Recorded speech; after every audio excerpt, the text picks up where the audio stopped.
Say welcome.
Oh, sorry, I didn't know I was live. Look at me, I was just staring into the unaware that I'm already live.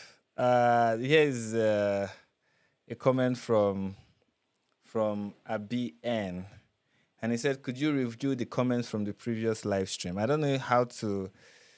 I don't know if I can be able to do that. Access the comments from the previous live stream while I'm on this stream right now.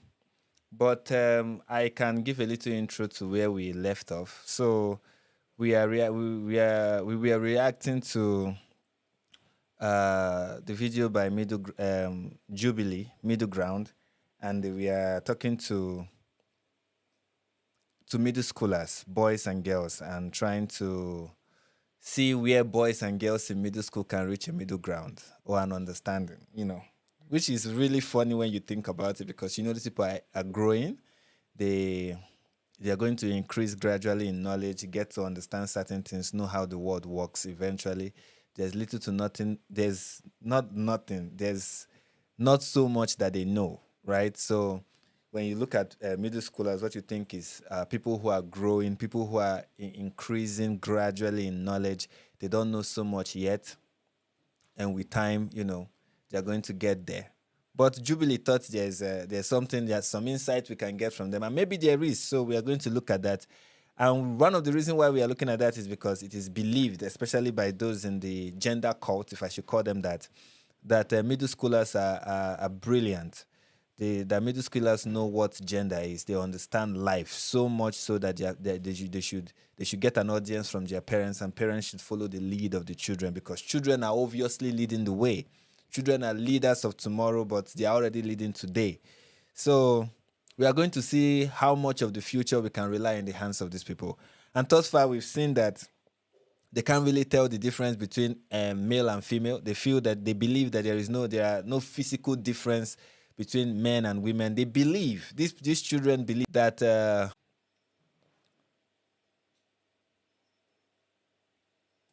somebody said this is a comment that I just saw now. I said, I only saw your shot, so it's so weird to see you not actively roasting anyone. Yeah.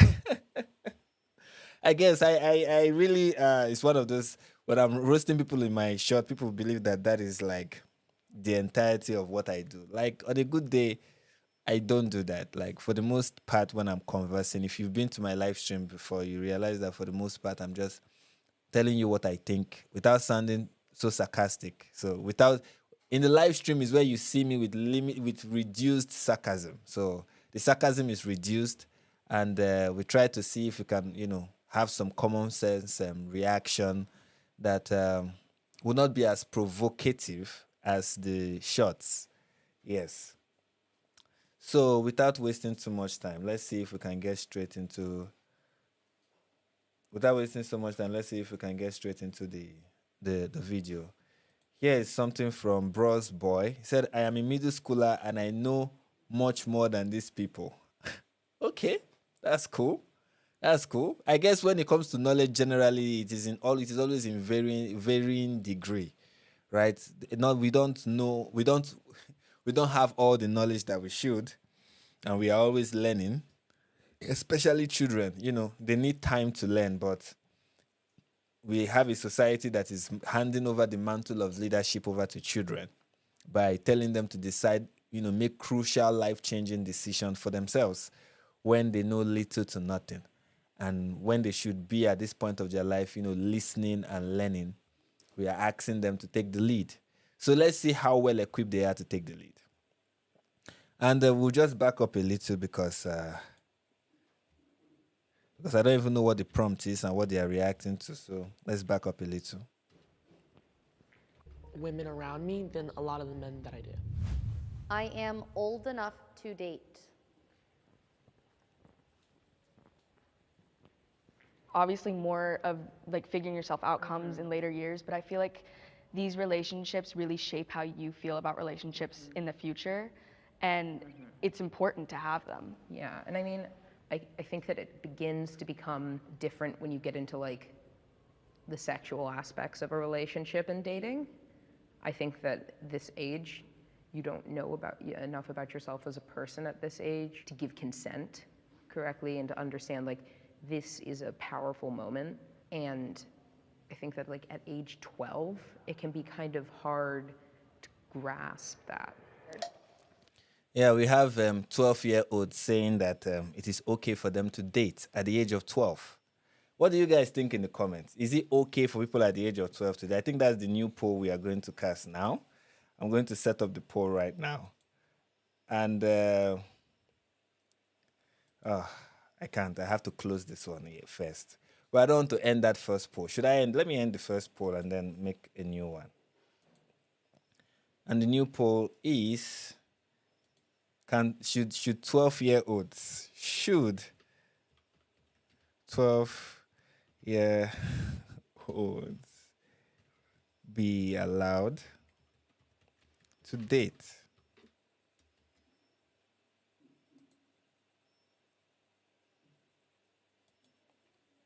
So I want to know what you guys think. Should 12-year-olds be allowed to date? What do you think? Vote in the poll. But this is what I think. This is essentially what I think. I think 12-year-olds should not be allowed to date under any circumstance. No matter how mature you think the person is, they should not, for a couple of reasons. First of all, which is part of which I was explaining before we had technical issues with the previous live stream. And what I was explaining is that relationships should be we should be intentional. We should be intentional about relationship, and it's something we should teach children. that they should be intentional about relationships, because every relationship you engage in molds you. They build you. They determine who you get to become. They determine a huge part of your personality, a huge part of your character. There's this verse of scripture that says evil communication corrupts good manners. And I know you've heard it so many times. And we say, what conversation has light to do with darkness? What relationship has, children of God to do with children of darkness? But the essential point there is when you mingle with people who are not like-minded, when you mingle with people who don't share the same values as you, when you have serious relationships with them. Now, it does not mean you shouldn't relate with them.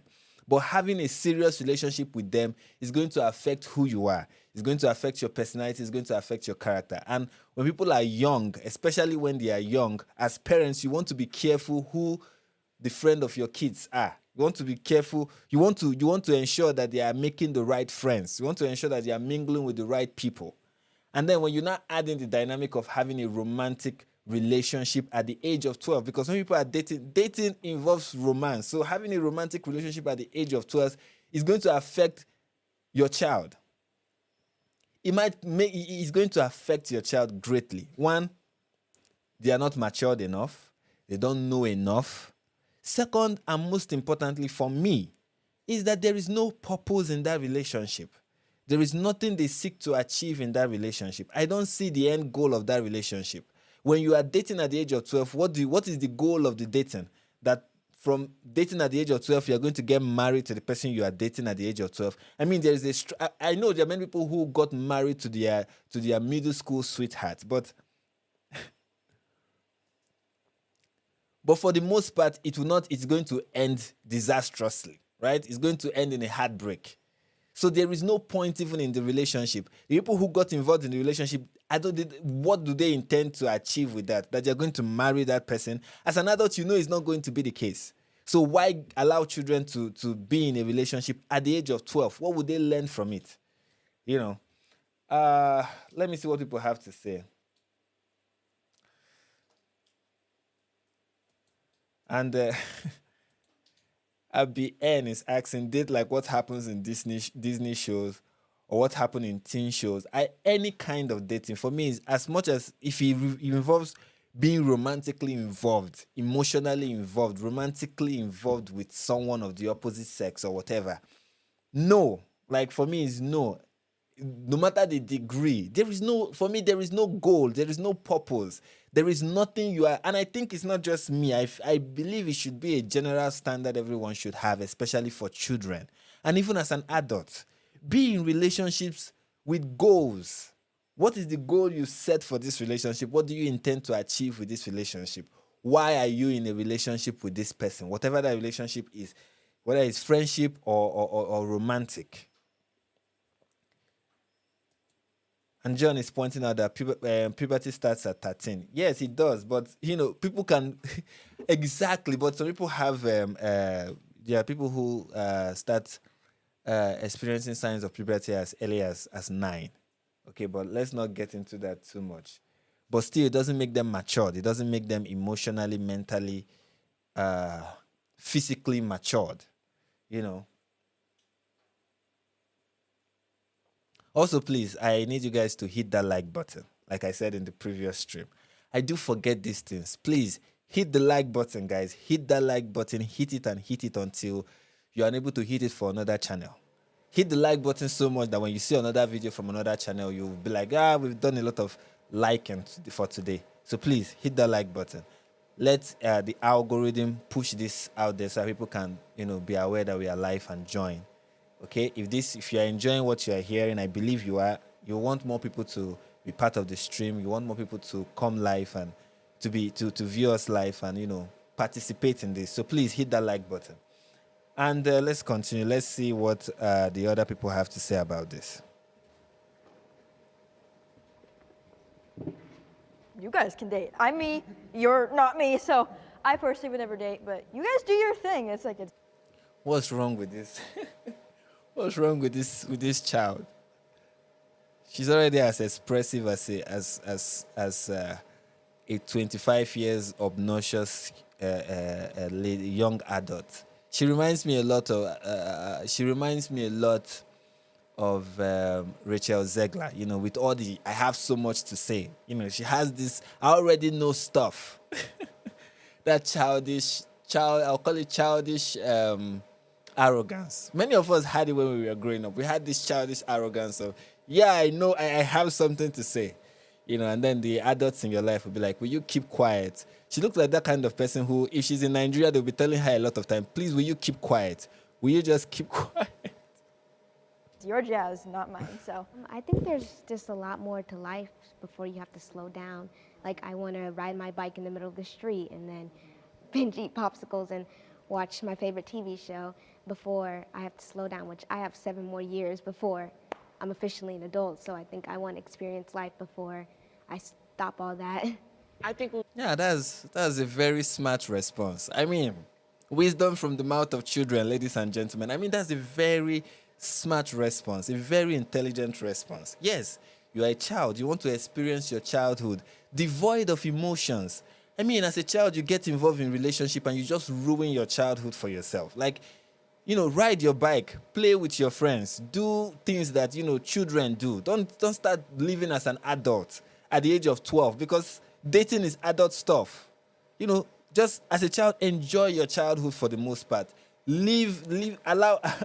Allow yourself to be a child. There are so many adults who want to go back to this moment of your life. There are so many of them who want to go back to being children, and they can't because they have to face the reality of adulthood and they have to assume so many responsibilities. Now that you don't have those, don't laden yourself with adult responsibilities and adult issues like dating. It's too early.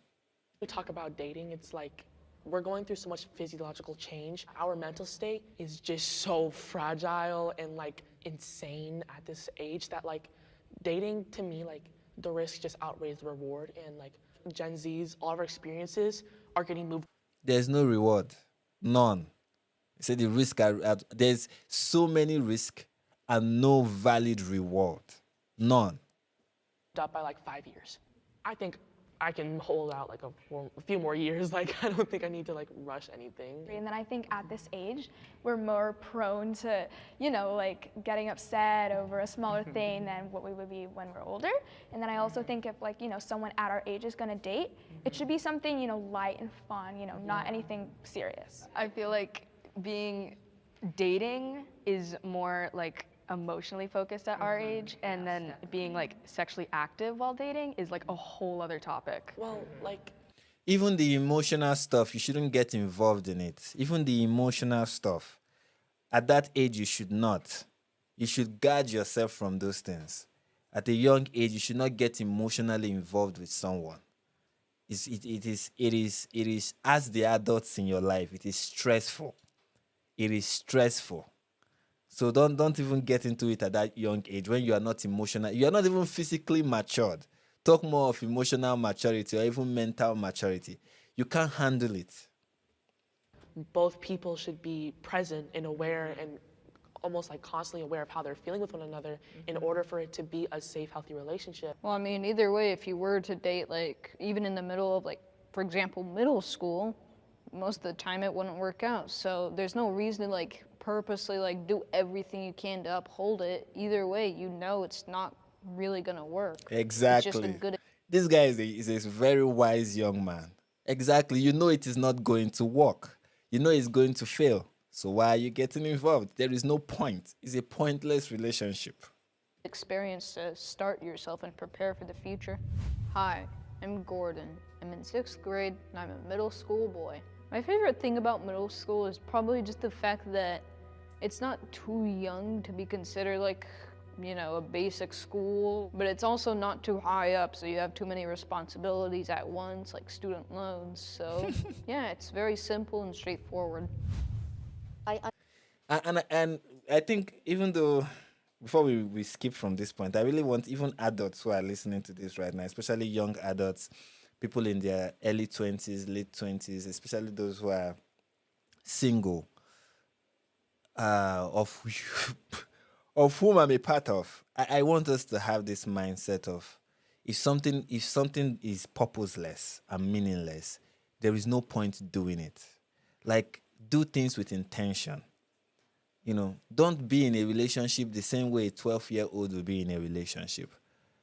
No goal in mind. No, you have something is bound to fail. Why waste your time? What are you going to achieve from doing that? Especially when it comes to relationship, especially when it comes to dating. Don't get involved if you know you're not going to get married to this person. Don't throw your hat in the ring if you will not put a ring on her hand. That is a word I got from KB. KB is a Christian rapper, in case you guys don't know. Shout out to KB. And I think what he said is very, very valid. Don't throw your hat in the ring if you will not put a ring on her hand. Don't get involved if you know you don't want to get involved.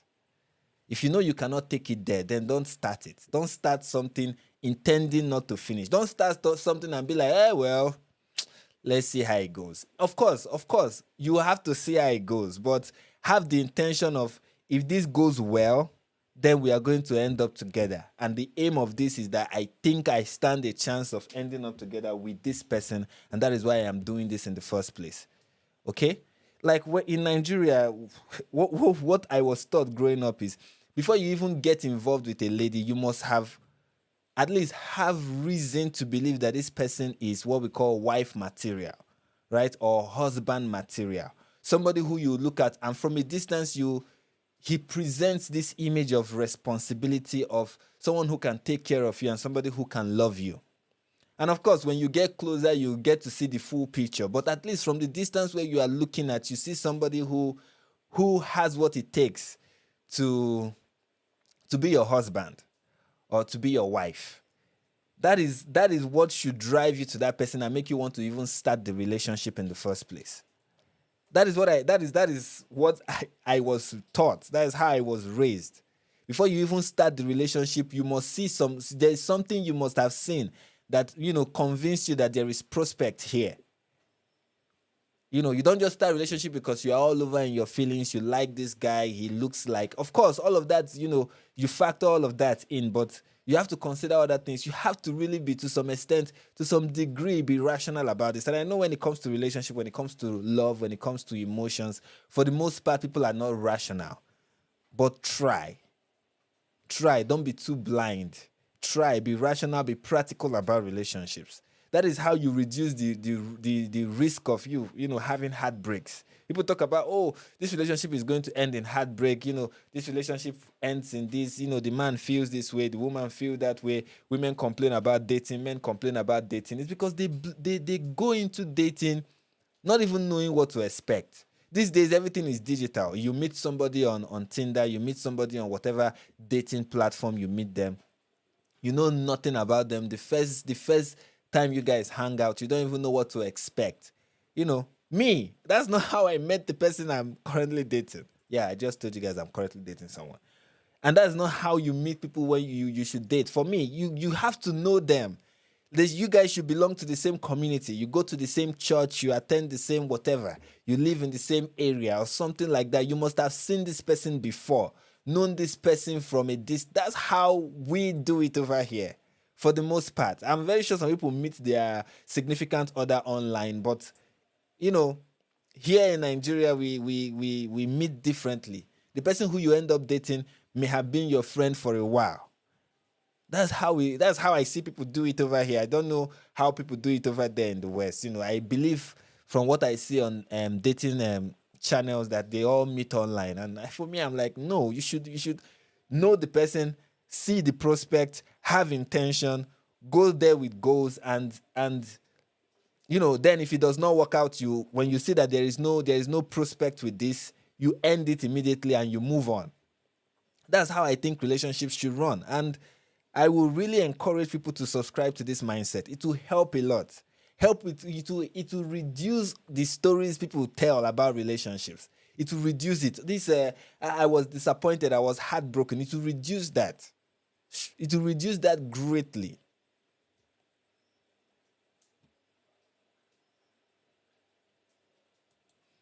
Bros Boy said, you're speaking as if anyone my age nowadays, with exception, is thinking about is thinking this way. I estimate 55% of my grade think hookup culture is the goal. Yeah, I don't know how old you are, but I think many people, especially that I see in the West, that's the mindset they had. They just want to sleep with somebody. And for them, that is the goal of the relationship. Well, if that is the goal, I guess, you made a very valid point, which is I am talking like people who are getting into relationships are getting into those relationships, especially romantic relationships, because they want to get married. Many of them just want to have sex. And that is a really shallow goal to have when you consider relationship. That is really shallow. If all of it is you are objectifying someone, you are turning the lady to just a sex object, to nothing more than a warm body for you, for your entertainment, for your pleasure. And that is not a good mindset to have, to think relationships. And I'm not saying you have that, but I'm saying that is something you see prevalent in the West, the hookup culture and all whatnot. I think it's bad. I think it's really, that's not the goal of dating or whatever, or goal of starting a relationship with somebody that doesn't have marriage involved in it. The goal should be to get married, not just to have sex. And that's a distortion of what sex is supposed to be. And I know many people don't agree with me in this regard, but that is what it should be. I mean, look at your society today and tell me how well you guys are doing with the whole hookup culture nonsense. How well is it doing? I believe that should be enough proof to show that hookup culture and just having sex with whoever and entering a relationship with the sole aim of just having sex is not fulfilling. It's going to lead to heartbreak. As an individual, there is more to being in a relationship than that. Don't make it the end goal. And that is why heartbreak exists. That's why you feel heartbroken when the relationship does not end up well. Because you know instinctively that there is something more, there should be something more to this than just, physical, getting physical with the person. Anyway, let's continue. And it's amazing to see that these children understand it, especially the young boy whose name is Golden. He's more articulate than many people who have been destroyed by hookup culture. And he says a lot. He doesn't speak of the intelligence of the young man. I think he speaks more of the stupidity of adults. And this is from thank you, not you. Thank you, S6369, for the €10 super chat. I really appreciate it. I think all children should stay away to camps until the age of 18 and they can rejoin society. What? They should go away in camps, like boarding school, and not be part of society. I'm not a huge fan of boarding school, but I get where you're coming from. And MXXXXX said, in my generation, it is hard to protect kids. They are exposed to so much inappropriate things. Yeah, that is, it's hard, and many people are hell-bent on making it harder, which is sad, And that is why I advocate strongly that children should not have smartphones. People are like, children should not be on the internet. I'm like, they should not even have smartphones to begin with. You shouldn't give them smartphones. Give them what we call in Nigeria touchlight phones. Give them phones that don't have internet, that cannot use the internet. Those ones that can only make calls. If they should have phones, they should have that. Don't expose them to the internet. It is not helpful for these children. And Super Duper Fly, my regular customer, said, sex is sacred, and yet many young people fail to see that. Real good sex can only come with love and with someone you love and appreciate. So people will never ever experience that. True. That is very true. And that's why so many sex that people have outside of marriage is, I believe, dissatisfying. It's not satisfying. It's not. It's not satisfying. Some people may argue otherwise and tell me I don't know what they are talking about, but if you've not been married, then I guess you cannot attest to that. And let's continue. Understand what a woman's period is. Even the guys understand what a woman's period is. Well, it's like a hormone reaction that causes blood to come out of you know where. That's essentially it. It happens like maybe a few times a month, and A few yeah. times a month. Once a month. Once a month, young man. Once a month. A few times a month. Dude. Not very comfortable. It's like once you start it, they say it's supposed to be irregular for the first 2 years, and mine is like one time I didn't have it for 10 months, and then I got it and it was for 13 days. Same, but mine is for like 4 months. Oh my God. I think it's great that all of you guys know what it is, but I have countless amount of guy friends that they just don't understand what it is. They think, oh, you bleed for like 10 seconds a day, right? And I'm like, no, that's not what happens. Can we go back to the days when guys knew nothing about periods? Like, can we go back to that day, that era in history? Can we bring that back? Can we really bring that back? Jesus Christ, there was a time when having period was, I think it's still like that for the most part, but people are advocating for it to not be this hidden thing. And it should be. It should not be something it's just like me as a guy telling you about wet dreams and telling ladies that, oh, ladies should be aware should know about wet dreams and know how it operates. No, they should not. Like, absolutely not. Know nothing about wet dreams. I feel ladies wanting men to know about periods is like guys wanting ladies to know about wet dreams. And you might say, oh, it's really something that is a biological activity that happens at a certain age and comes with a lot of pain and is really difficult. And I appreciate all of that, but it's women's issue, okay? Periods, that's women's issue.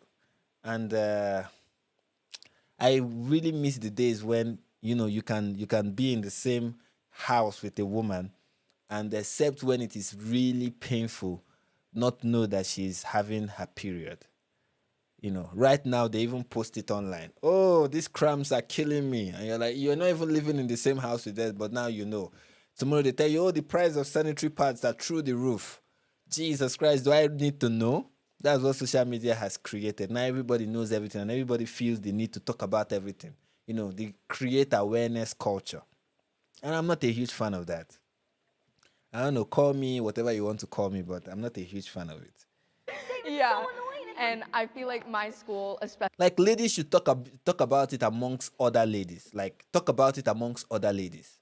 Is a lady, like, you get what I'm saying? I'm not saying you shouldn't talk about it, but you talk about it with other ladies. Don't tell me about it. Don't. Just like I won't tell you about, things that, biological processes that men experience that are unique to men. Especially with the pandemic, like we skipped our health unit in 5th grade because of COVID, and it's just our teachers, when we went through sex ed this year, my teacher didn't teach it really. Speaking of sex ed, there are no government regulations for what sex ed can be, and you have these people in other places where their only sex ed is like, don't have sex until marriage, or else you'll get an STD and. What do you want to be taught in sex education, Nna? Anyway, this leader of tomorrow, what do you want to learn in sex education at the age of 12? Other than don't do it. Sex education. See, I believe that, sex education is important. And it should be, parents should be the one to do this to educate their children about sex. Parents should be the ones, not children hearing it from teachers or their peers or in many instances from the internet, mostly through porn. I don't think that's how people should get their sex education. People should hear it from their parents. Parents sit them down, explain what it is, explain why abstinence is important. Other than just saying you will get STDs and you will die, and like this guy said, you should tell them it is bad, why they should wait, the importance of waiting. All of that should be explained to the kid by the parent or by the parents, not by the teacher. Not by the teacher. And I'm grateful to God that when I went to school, I did not get my sex education from my teachers. I got it from, and I didn't also get it from my parents. Unfortunately, I got it from someone else. who also was in a position of authority. Don't think I got it from. I know. It was appropriate. It wasn't inappropriate, and I was grateful for that. This idea that people should learn about sex education from teachers. I'm not a huge fan of that, because teachers have their own agenda. The education system has its own agenda, and you hear things about porn literacy. That's what they want to teach children now. Porn literacy. They want children to understand what pornography is. And when it comes to sex, you see this book is gay and all whatnot. And you're like, okay, no, you can take it too far. I won't, as a parent, I won't trust someone else to teach my child something about sex. I would not. I don't know how some parents are okay with it or think it is okay. I want them to learn about it from me. So yeah, and I think parents should really do a good job and not leave it up to teachers. You should learn it from your parents. Nathan said, sex ed is predatory and has a misinterpreted premise. No one teaches sex by saying you will get STDs and die. Yeah, I don't think people are saying that, which is fun. I don't think anyone is teaching about sex to young children and telling them, oh, if you have sex, you're going to have STD and die. I don't think anyone is saying that, and it's good that you point that out.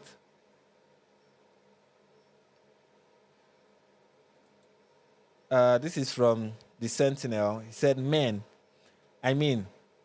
women should not be playing with actual women.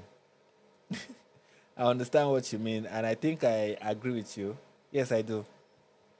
And Con said, luckily in Poland, parents can withdraw their children from sex ed classes, which is a good thing. For me, I feel the whole sex ed class should not even exist in the first place.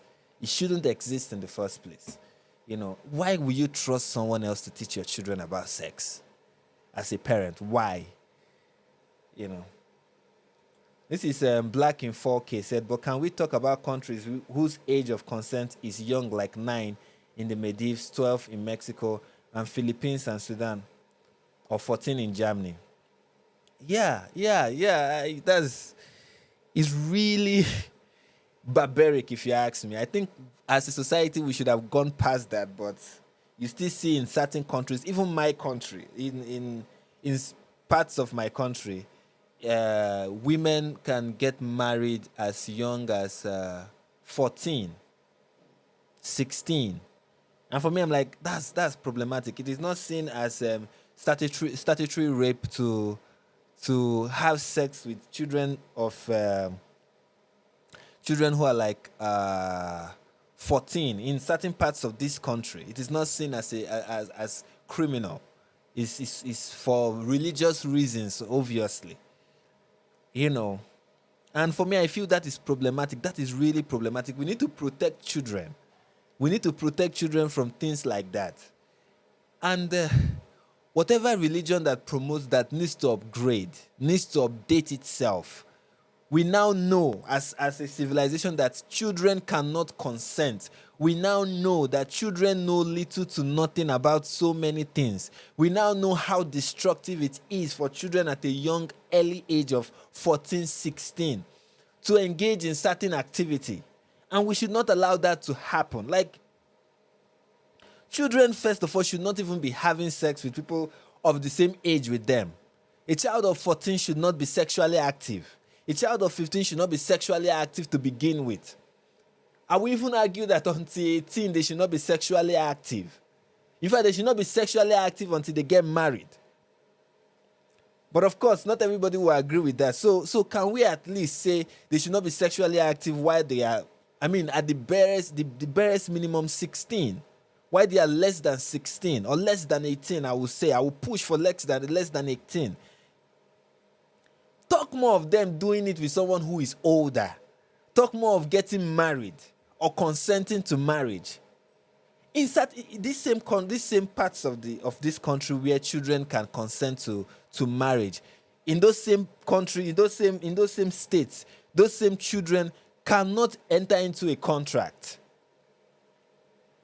So you have in northern Nigeria, for instance, a child of 14 can get married, provided the parents consent, but that child cannot enter into a legal contract.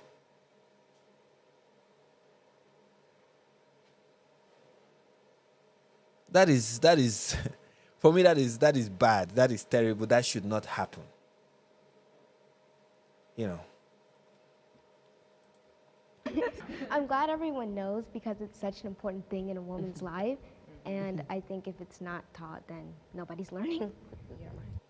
It should be taught to women. There's one thing that I don't like. Women do this. I don't want to generalize, but I feel mostly women do this. Maybe there are men who do too. Where anything that has to do with them should be mainstream. Everyone should talk about it. Everyone should address it. If it is a woman's issue, it is everybody's issue. Everyone should. Of course, there. When I say women's issue, I'm not talking about abortions. That is not women's issue. Even though, yeah, women are the one who get pregnant. But killing, murder is something that everyone can talk about. Because if people believe that, if there is a reason to believe that what is in your womb is a human life, and by aborting that human life, you are killing someone. You are ending to end a human life is to kill. If we believe that murder is what is taking place, then all of us can chime in. Sorry, Black in 4K. I left your comment there for a while. And but beyond just that, there are other things that women should just seclude, issues that have to do with women that should be secluded from mainstream conversations. Like even that, it's not everything that affects you as a woman that everybody should be talking about. It should be relegated to just women-only spaces. That's where such conversations should be had. You know, don't let me know. I don't need to know about how painful menstrual cramps are. There is nothing I'm doing with that information other than to tell you sorry. I don't know. Maybe I shouldn't be thinking like that, but that's how I see it. I don't like how my body looks.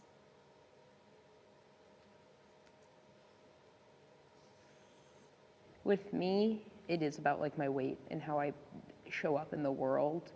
It's not something I talk to like anyone except for my parents about.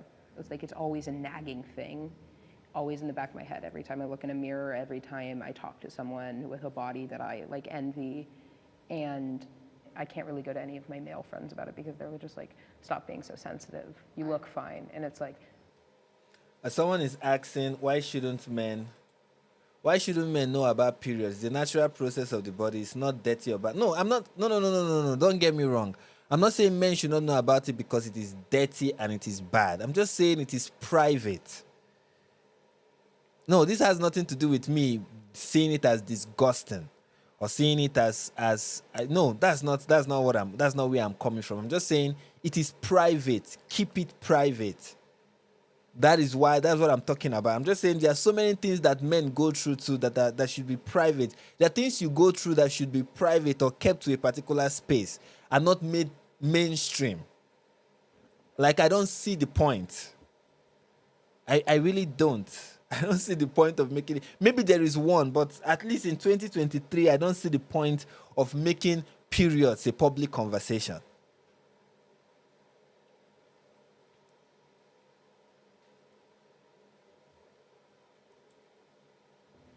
but I don't think that. I suffered a lot last year just thinking about myself. I counted calories all the time. I still do it sometimes when my anxiety gets worse.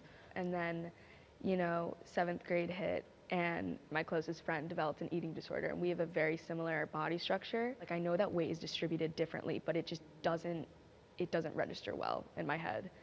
Because then I'm like, well, if you think you're fat, then what am I? This has been a big source of part of my mental health issues. I mean, I still don't know how to deal with it because I'm still trying to figure myself out. Hi, my name is Natalie. I'm in 7th grade and I'm a middle school girl.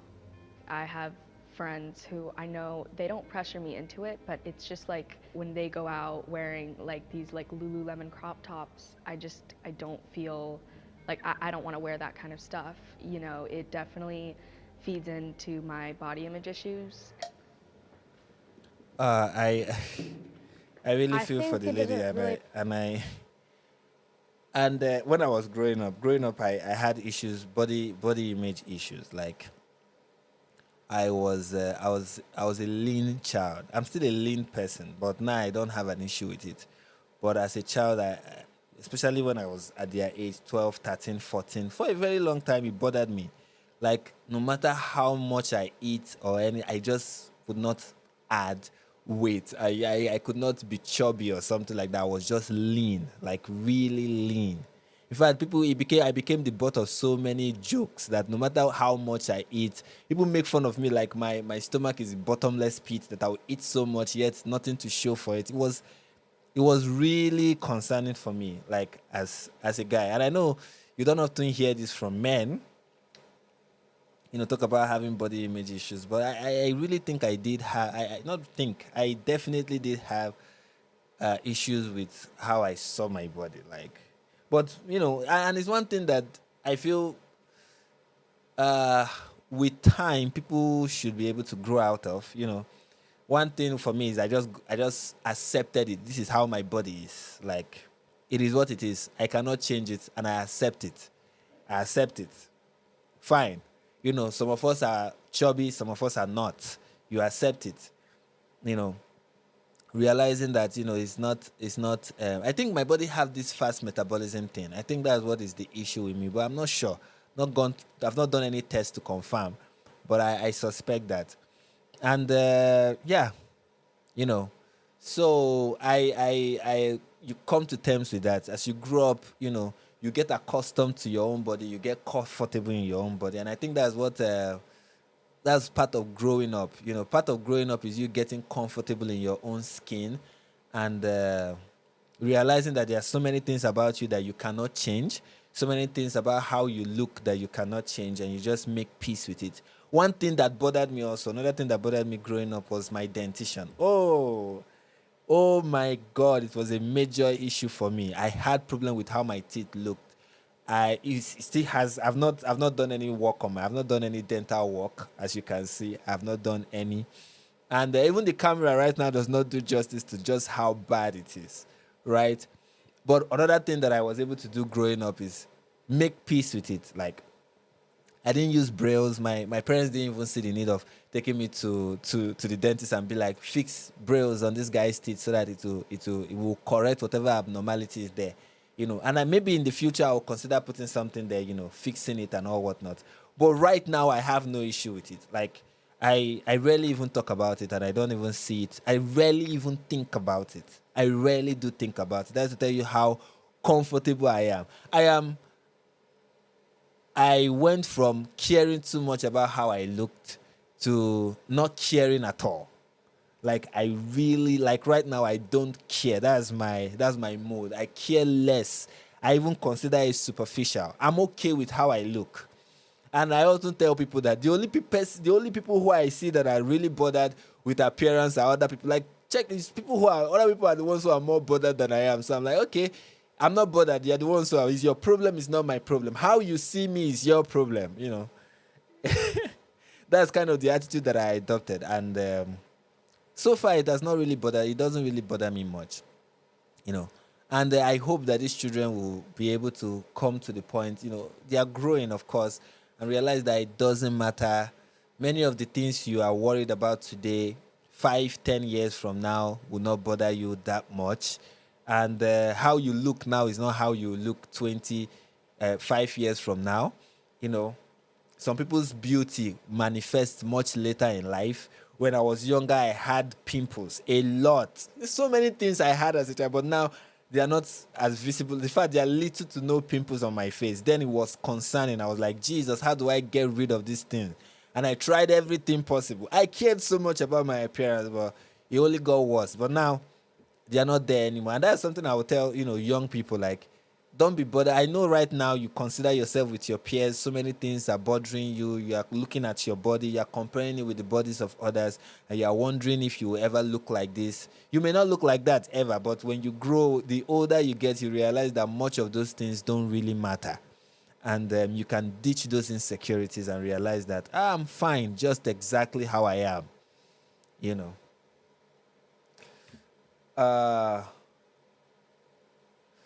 There's a comment that I saw here that I want to address. I don't know if I can see it. It was about somebody talking about okay, yeah, it is. This is from Crazy Beck. He said, I just hate how I automatically have to be some baby factory and made just cause I'm a woman. And my boyfriend hates how he has to be automatically tough and pay the bills and hide his feelings. My dear, it is called being responsible. It is called being responsible, and it may be hard and it may be difficult, but it's what makes life meaningful. I mean, think about it. If you are not having children and taking care of the household or doing whatever, let's say you are not a mother and you are not a homemaker. Let's say what you are is a businesswoman or whatever. It's still responsibility. It still involves, you having to do something, and you might not like the idea of it sometimes, but you were created to do something with your life.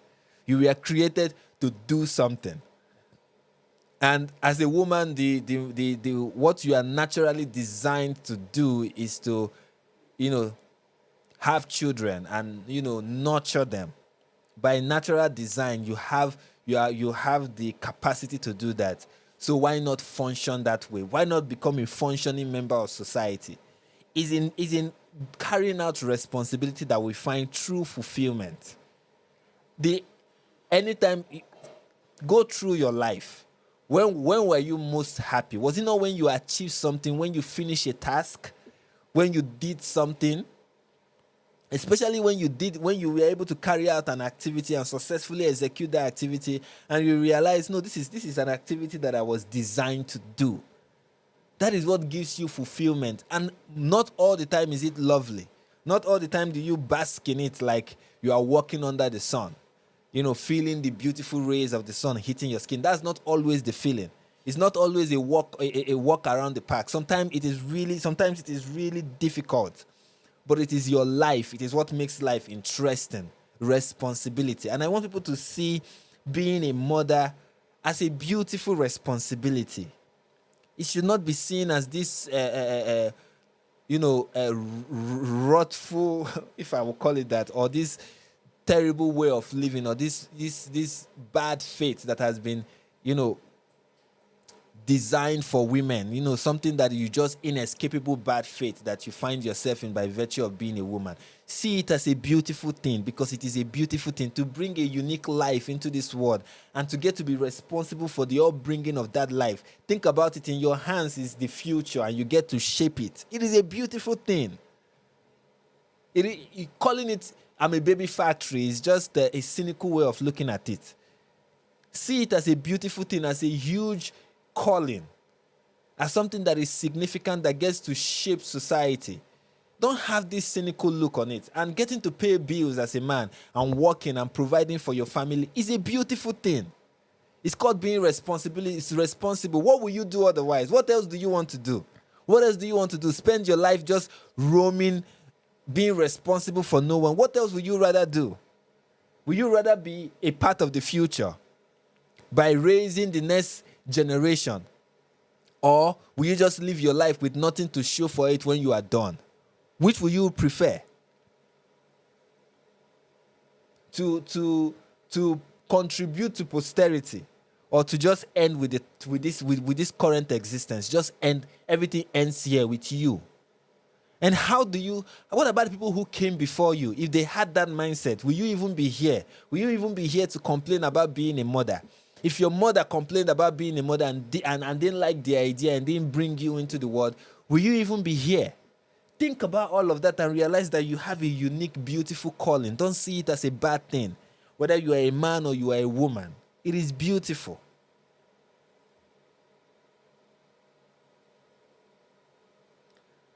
And I just want to, highlight that And Matthew said, a good man is a rock for his woman and his children. He's not going to be the woman's nature. Yeah, that's wonderful. And John said,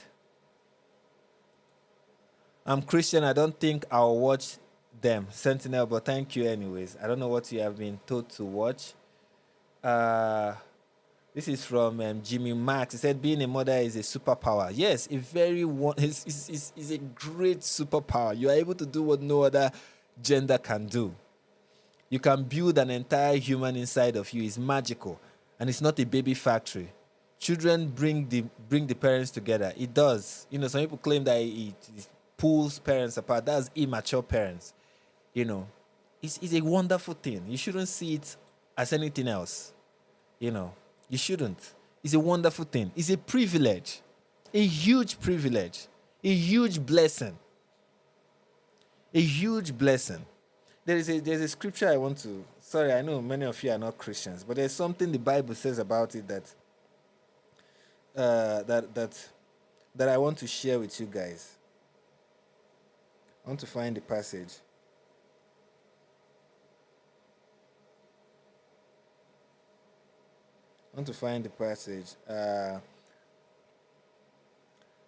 Is Psalms 127, the book of Psalms, 127. And let me start reading from verse 3. This is from verse 3. He said, behold, children are the heritage from the Lord. The fruit of the womb is a reward. Like arrows in the hand of a warrior, so are the children of one's youth. Happy is the man who has his quiver full of them. They shall not be ashamed, but shall speak with their enemies in the gate. That is what, and you may not be somebody who is of the Christian faith, but this statement here is worthy of note, right? It is noteworthy, and it is true, irrespective of what you believe. Okay, children are an amazing thing. They are like, he says when someone has plenty of them, it's like a warrior who have a lot of arrows. It's like arrows in the hands of a warrior, and you'll be able to stand with your enemies at the gate when you have children. Children they're a wonderful thing. They're a blessing. They're a gift from God. And that is how you should view them. Don't view them with this negative light. See what you have been called to be in this world as a beautiful thing. It matter about like the looks. I think it really matters about like personality. Yeah. I used to have really bad body dysmorphia, and it's really hard, especially playing volleyball, seeing everyone like those small little shorts and then being like, oh, those legs look really nice. Like, oh, I really want to look like that. But then, it's been hard, but I've just grown to realize that, like I'm who I am and I look like this. I feel for the most part, many of us go through life wishing we had a particular body type. Like, I feel most of us, you see somebody's leg and you're like, I wish my leg is like that. You see somebody's teeth and you're like, I wish mine is like that. You see a beautiful eyes and you wish yours is like that. You see somebody's, shape of their face and you're like, oh, I wish my face was shaped like that. We have things we desire when we see beautiful people, and we wish we are as beautiful as they are. And it's just life, You admire something. Part of admiring things is desiring them for yourself, and sometimes you have to end that desire with a realization that it will never be yours, and be okay with that, essentially. And they look like that, and great, I know for a lot of guys like my age, like they're always working out and stuff, and for a while I almost did that. Like I would like go to the gym every day and stuff like that, but then like kind of noticed I would be tired. I would have like more extreme mood swings. Like I was just like a less enjoyable person to be around. Like, I think we don't talk about like how like men view themselves and like their bodies as much. Personally, myself, I've never even thought about this. I just never really thought about how I looked. I had a pretty okay metabolism, and yeah, that's pretty much what carried me, and now we're here. I think if Yeah, it's really strange that many of them are really thinking too much about it anyway. Like, I feel they shouldn't think too much about it. They are 12. it's just like yay, my body's here, cool. Like, I can run with it, I can swim with it.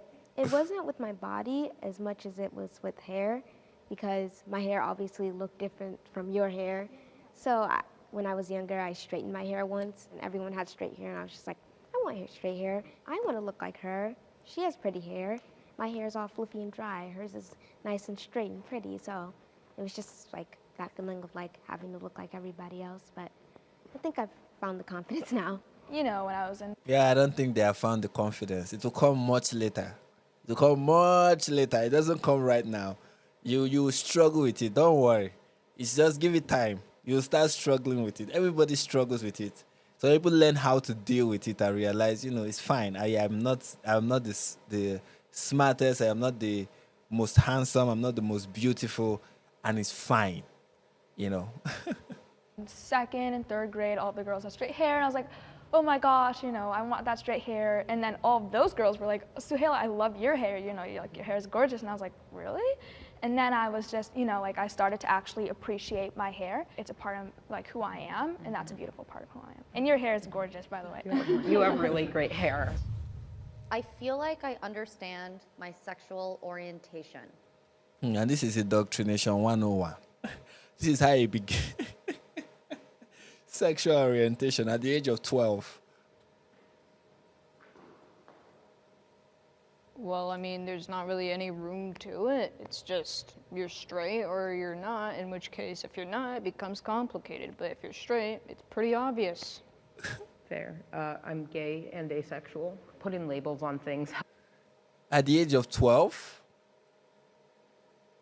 How does a child know that he or she is? What does it even mean to be asexual? How can a child come to that conclusion? No. This is not something this is not something you come to. This is not a conclusion you come to on your own. I don't even know what it means. Like asexual, you don't have any sexual attraction. How are you sure about that at the age of 12 that you have no sexual attraction? Like you are not attracted to any person, whether you are. And is that not what asexual mean? Not being sexually attracted to anyone. And how can a child be sure of that? That's crazy. Helps me. So yeah, that's how I identify at this point, and I am very confident in that. And I mean, depending on where I am, I'll be more out or less out. I have to hide who I am because I'm in fear for... And here's the funny thing. He said he's gay and asexual. It's just wonderful combination. He's gay and he's also... How can you be any both of... sexual orientation, the West have made... That's one topic that always bring out Western stupidity. My safety. I figured out I was asexual a little later, just because sexual attraction becomes something that people increasingly begin to have. I never had them. If you don't have a sexual attraction at the age of 12, it's more likely because you are 12. You are young. That is what it is. If you don't have sexual, you may not have even experienced puberty to begin with. So why are you looking for sexual attraction? You are young. That's what it means. You don't give we are creating new labels for children.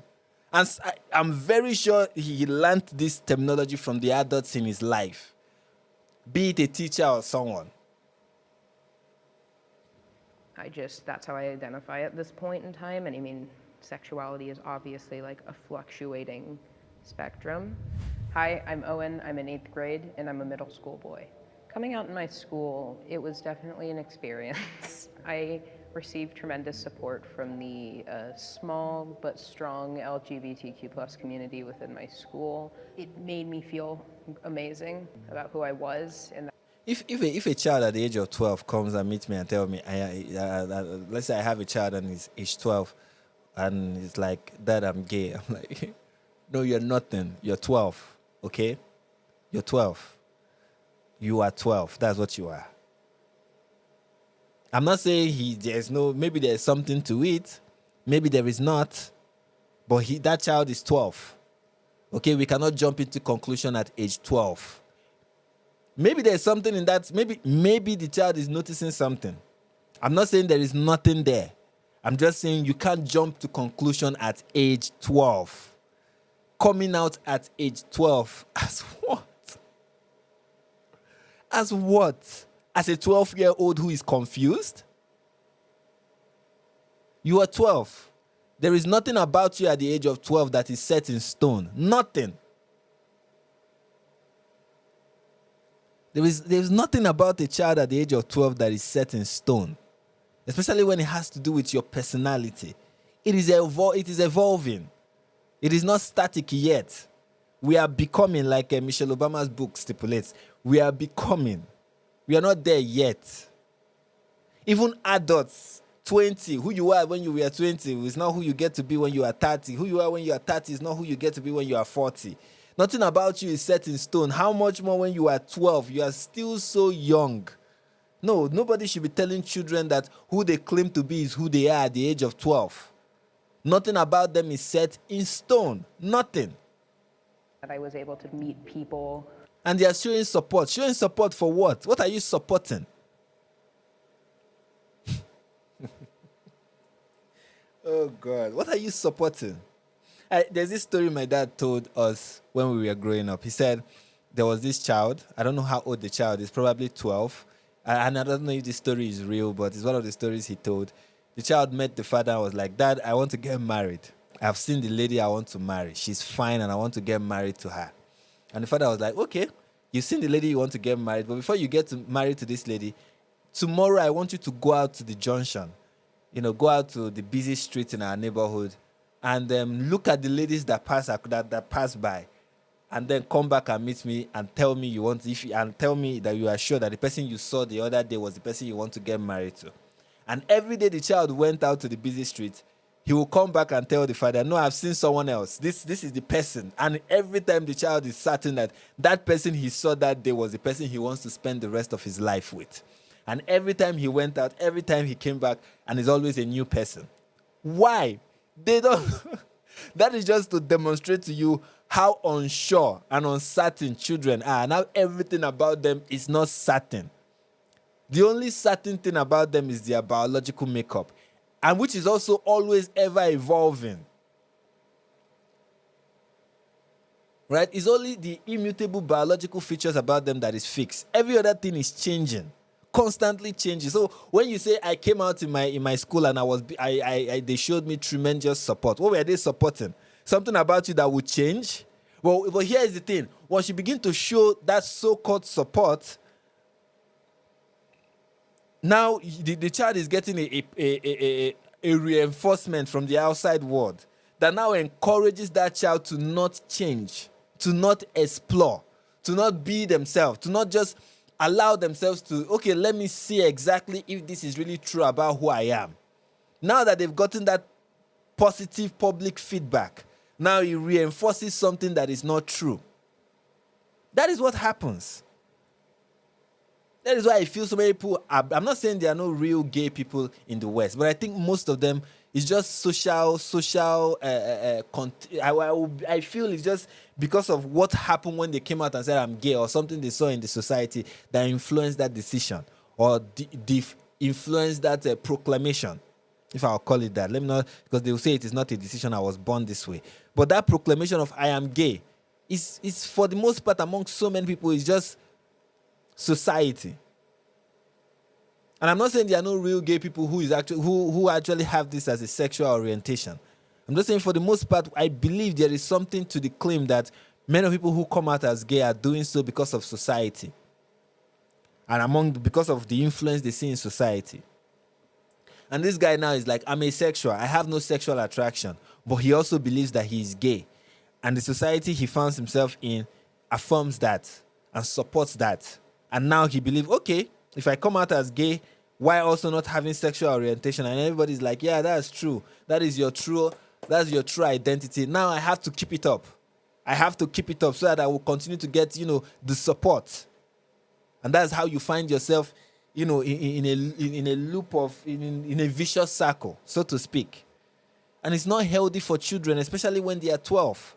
This is not what they should be exposed to. Let me see what people are saying in the chat with regards to this.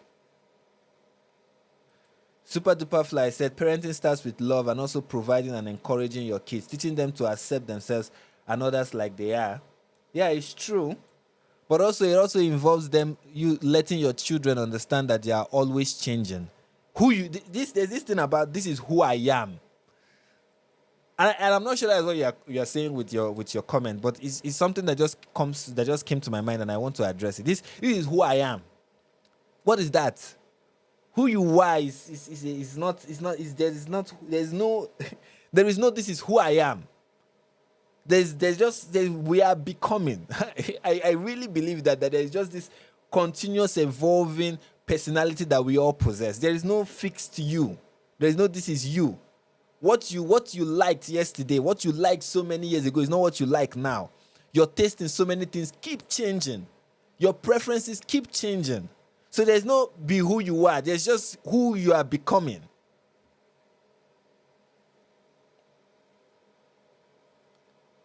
What else are people saying? Ruben Young said, as a person living in the West Coast but not supporting the Leafs, this is all true. Thank you. This is by Crazy Beck. He said, I also have tocophobia. So it would literally be my worst nightmare to get pregnant. What does that mean? What is tocophobia, ladies and gentlemen?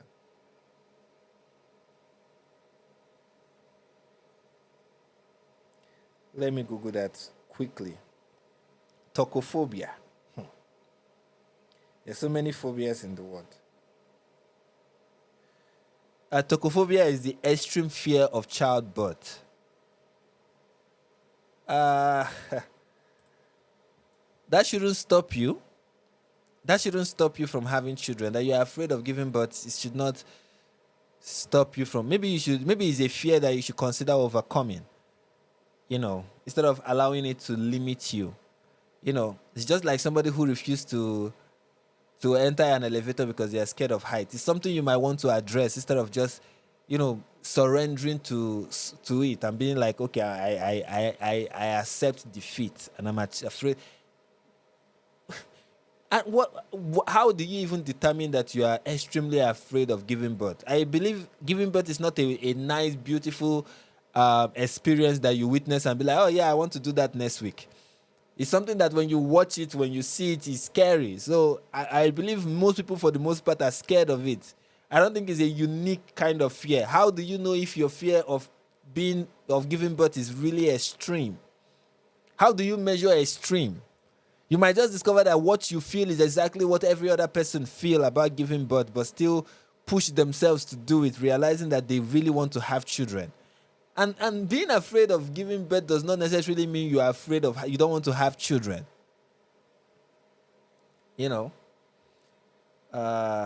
That's just what I want to say. This is by Super Duper Fly. He said, gays and lesbians are made by trauma. I know a lot of them and ask them of early child abuse. Many have had bad experiences as kids. That's my conclusion. Yeah, there's a kid. There are some who that's what contributes to to them being, having that sexual orientation. But it's not, I don't think that's all the cases. This is from someone whose username has so many consonants that I don't even know how to pronounce. Disrespect about Christianity should also have some kind of consequence. Can any Christian explain why nobody does anything? No other religion accepts the thing Christians do. Well, I will tell you why. Because Christianity is not founded on, Christianity is not like every other religion. It is unique. Christianity teaches you to not live by the sword and to understand that vengeance is God's, and to know that if you are slapped on one cheek, you should turn the other. You should not... you should be good. You should pray for your enemies. Do good to them who hate you. Pray for those who despitefully use you. If someone wants to go a mile, tell them to go 10 miles. That's what Christianity teaches. And Christianity teaches that by showing love, that's how you win people over. Christianity does not believe in punishment. Christianity does not believe that punishment is how you get people to respect and love God. God wants children who serve him willingly, not those who are compelled to serve him or compelled to love him or compelled to respect him. Christianity is a religion that depends heavily on the Christian having love for God and having love for people, right? Not one where you are compelled and forced to respect, the religion. If you look at early Christians, these people were persecuted, these people were persecuted, these people were beaten, they were flogged, they were kicked out, they were ostracized. Many of them were fed to lions. That is how the movement began. It did not gain steam on the wings of edicts and ordinances of men, but through it's like yeast. When people see how Christians behave and listen to the awesomeness of the gospel, they are compelled by it. The grace of God, the love of God is what is the compelling force in Christianity, not and you may not like the way people have no respect for Christianity, but you should understand that as a Christian, if you are one, it shouldn't bother you. Okay? It shouldn't bother you that people have no respect for Christianity, or people show no respect for it. When Jesus was hanging on the cross, it was the extreme level of disrespect you can ever see being given out to somebody receive. You are suffering for a crime that you did not commit. You are being made fun of. People are saying, if you are the savior, then save yourself. That is the God of the religion.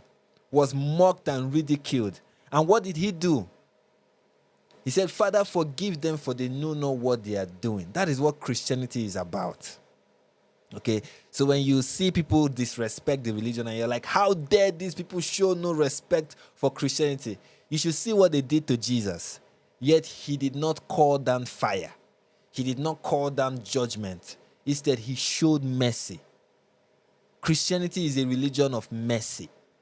And we are called as Christians to be merciful. And I just gave a rant about Christianity because of that. Anyways, that's not what we are talking about. Shop with me. Thank you for the $10 super chats. I really appreciate it. They are not too young to learn sex. They are not too long to learn sex. Parents see. They are not too long to learn sex. Parents see what the alphabet soup movement is doing to them, using their youth to indoctrinate them. And if they can understand this right now. Hey, Frank, love heart. Let me see if I can understand what you said. They are not too young to learn sex, parents. See what the alphabet soup movement is doing to them, using their youth to indoctrinate them. As if they can understand this right now. Hey, Frank, love. Thank you. I thank you for the super chat. If I can understand what you are saying, you believe that children at the age of 12 can understand something about sex. I believe there's something about sex that they can understand. They cannot completely, it's not like they're not too young.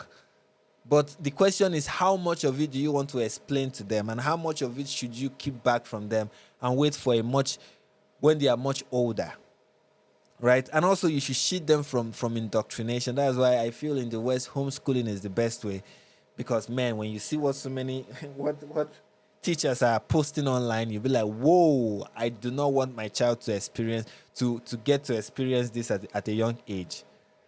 Yeah. Anyway, let's continue. Who were like me, but it still was a little isolating. It made it hard to relate to some of my male peers.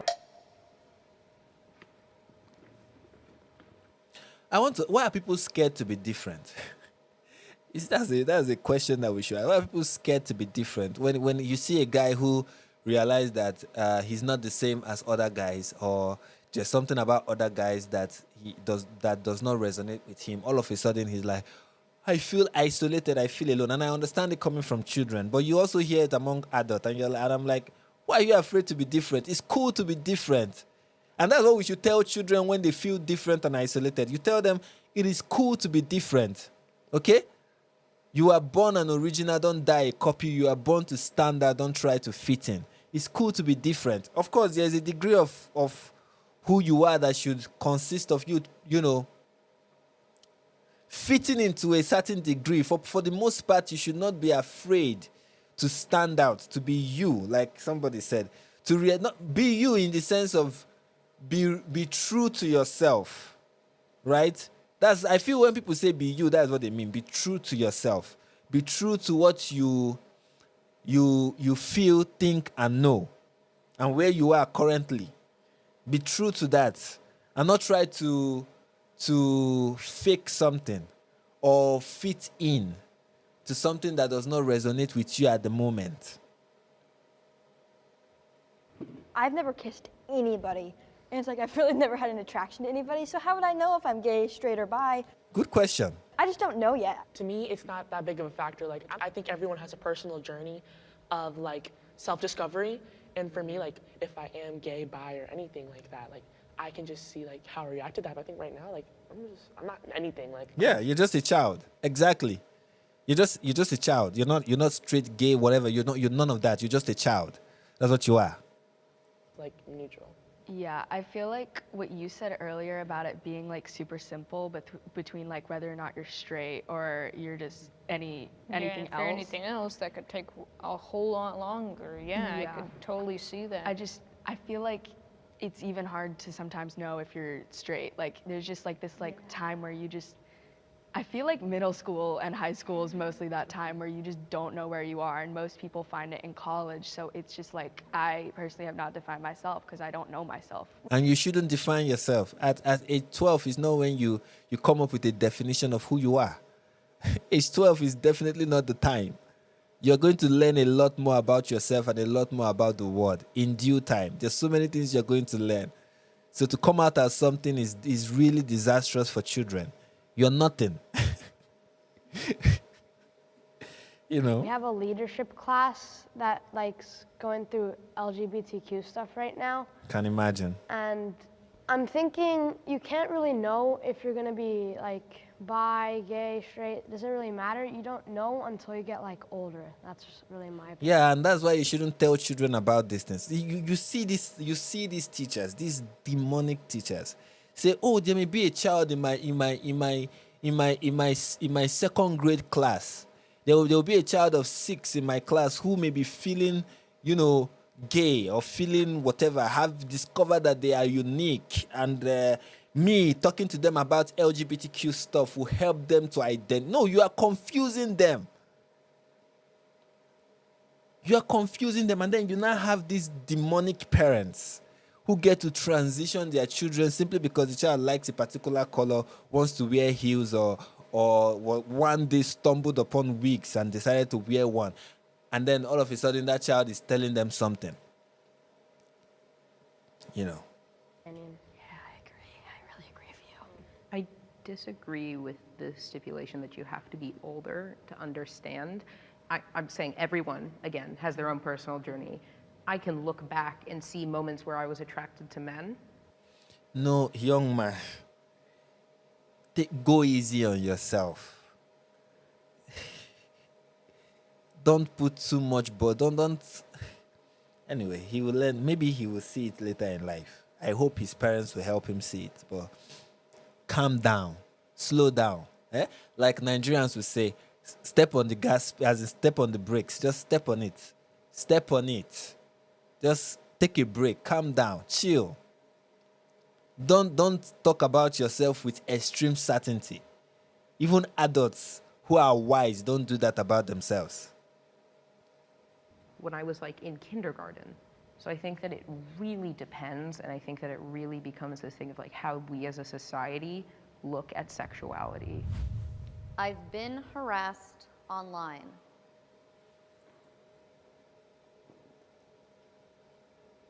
It was because of my race. I'm like originally from like a really white area in the South, and I was like the only black person in my whole like elementary school.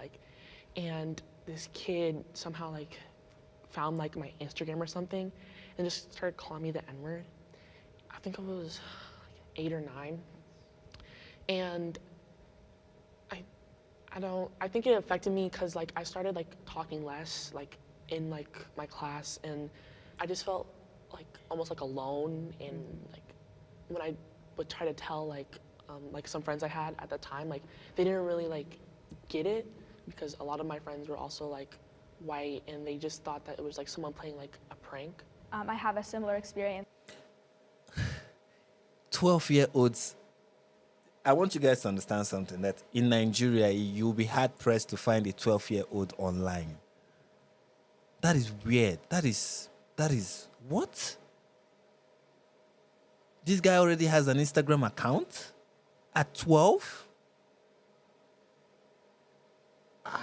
Hey, Jesus. I need to start another poll, and I want to know what you guys think. Let me see the one the one I had already, which is should 12-year-olds be allowed to date? And the results are in, I guess. 14% said yes, and I wonder who those 14% are, and I wonder what their reasons are. I really want to see them. And 86% said no. And thank you all that a vast majority of you guys are wise enough to say no, 12-year-olds should not date. And now I want to ask, should 12-year-olds be online?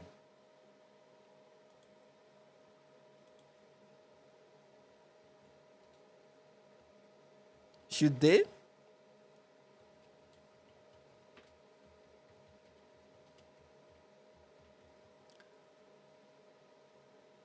Should they be online? Because that is something that is, for me, I'm like, no. That was how I see it. And I want to know what you guys think. Should 12-year-olds be online? Should they have Instagram accounts? Should they have in fact, like Twitter, for example, if you've ever been on Twitter, you know this is not a place for children. So what do you think? Should 12-year-olds be online? Should they have an online account? Should they have social media accounts? Should they be on Instagram? Should they be on Twitter? Should they be on Facebook? Should they be exposed to the internet, to everything that's on the internet? What do you think? You know, we talk about how 12-year-old boys are fans of Andrew Tate. Of course, because they are young and impressionable, they think Andrew Tate is cool. That's what children would think. You know, they see a man, acting like Tony Stark from Iron Man, and they feel that is real. That is how real men should be. And he plays into that fictional character and try to portray himself as such, and young boys like it. And that is how a generation gets deceived. And to be adult, as an adult, you get harassed on social media, right? As somebody who runs a YouTube account, I've received so many funny messages. People talk about death threats and all whatnot. I've received those. People, you get all of it. All of it. You get it, all of it. And you want to put a child in that position? A 12-year-old. Like, do we understand the poison that is social media, and how even adults cannot properly navigate it? How much more children? And here is somebody talking about being harassed online and being called the N-word by a classmate online. They're already learning toxic online behavior as young as 12 because you allow them online. For me, I feel it is irresponsible parenting to allow children at the age of 12 to be online. It's irresponsible. That is heavily irresponsible. CJ Thompson said, absolutely not. They don't need smartphones. Bring the little Nokia phones back for kids. They don't need internet in their pocket. They don't. I agree with you, CJ Thompson. I agree with you 100%. Burning Wolf said, this is tough. Online games and socializing with friends, but regulated by adults and those that safeguard them. I understand online games, and even that too can be a problem. You have children who... What do you define as socializing? As children socializing? Is it them discussing with people online? Is that what you call them socializing? I believe socializing is people going out, meeting people in the real world. As children, your form of socialization should not be online communication. You should be in-person communication. You need to learn as a child how to relate to people in person. If you give them social media and through video games, that's the only way they get to socialize. How would they know how to? That's how you get people who don't even know how to talk in public or who don't know how to behave themselves in public, because all their communication have been through the internet. And we all know that online communication and in-person communication are not the same. You can call somebody the N-word and get away with it online. In person, it will be a fight. You might get punched in the face. I don't think true social media is how children should learn to communicate, to learn to socialize. I think they should learn to do that in person. And then getting to learn to do that through social media is problematic. I believe it is problematic. No, I don't agree with that. Lil Boozy Bet, I've been waiting to highlight your comments. Thank you. He said, I miss the little Nokia candy bar phone. I miss that too. I miss the time when that was what children were allowed to have. You know, even in Nigeria today, I see parents who are wealthy feel is a symbol of affluence for your children to have smartphones. And I'm like, you don't know the destruction you are handing over to, you're placing in those children. You are giving them a ticking bomb, and you give it to them, and you're like, yeah, it's a sign of affluence that I can afford for my child, the best way for that child to destroy his or herself.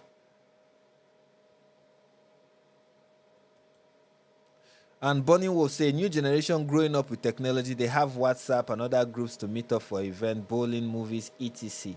I understand technology and how, and all of that. I understand that, but I'm saying they should be introduced to this much later. I strongly advocate that. This is, you've been on social media. You've received so many things. You've seen so many things on social media. How do you regulate that for children? How? Is there really an effective way? They are groomers. They are the Jeffrey Marsh and the Daily Mulvaney on social media waiting for your children. Crazy creeps waiting for your children. And you're just going to hand them a smartphone and say, okay, if I can put one or two safeguards, they are going to be safe. These predators and groomers have found ways to, regardless of whatever safeguard you put in place, get to your children. And also, social media is addictive. It's heavily addictive.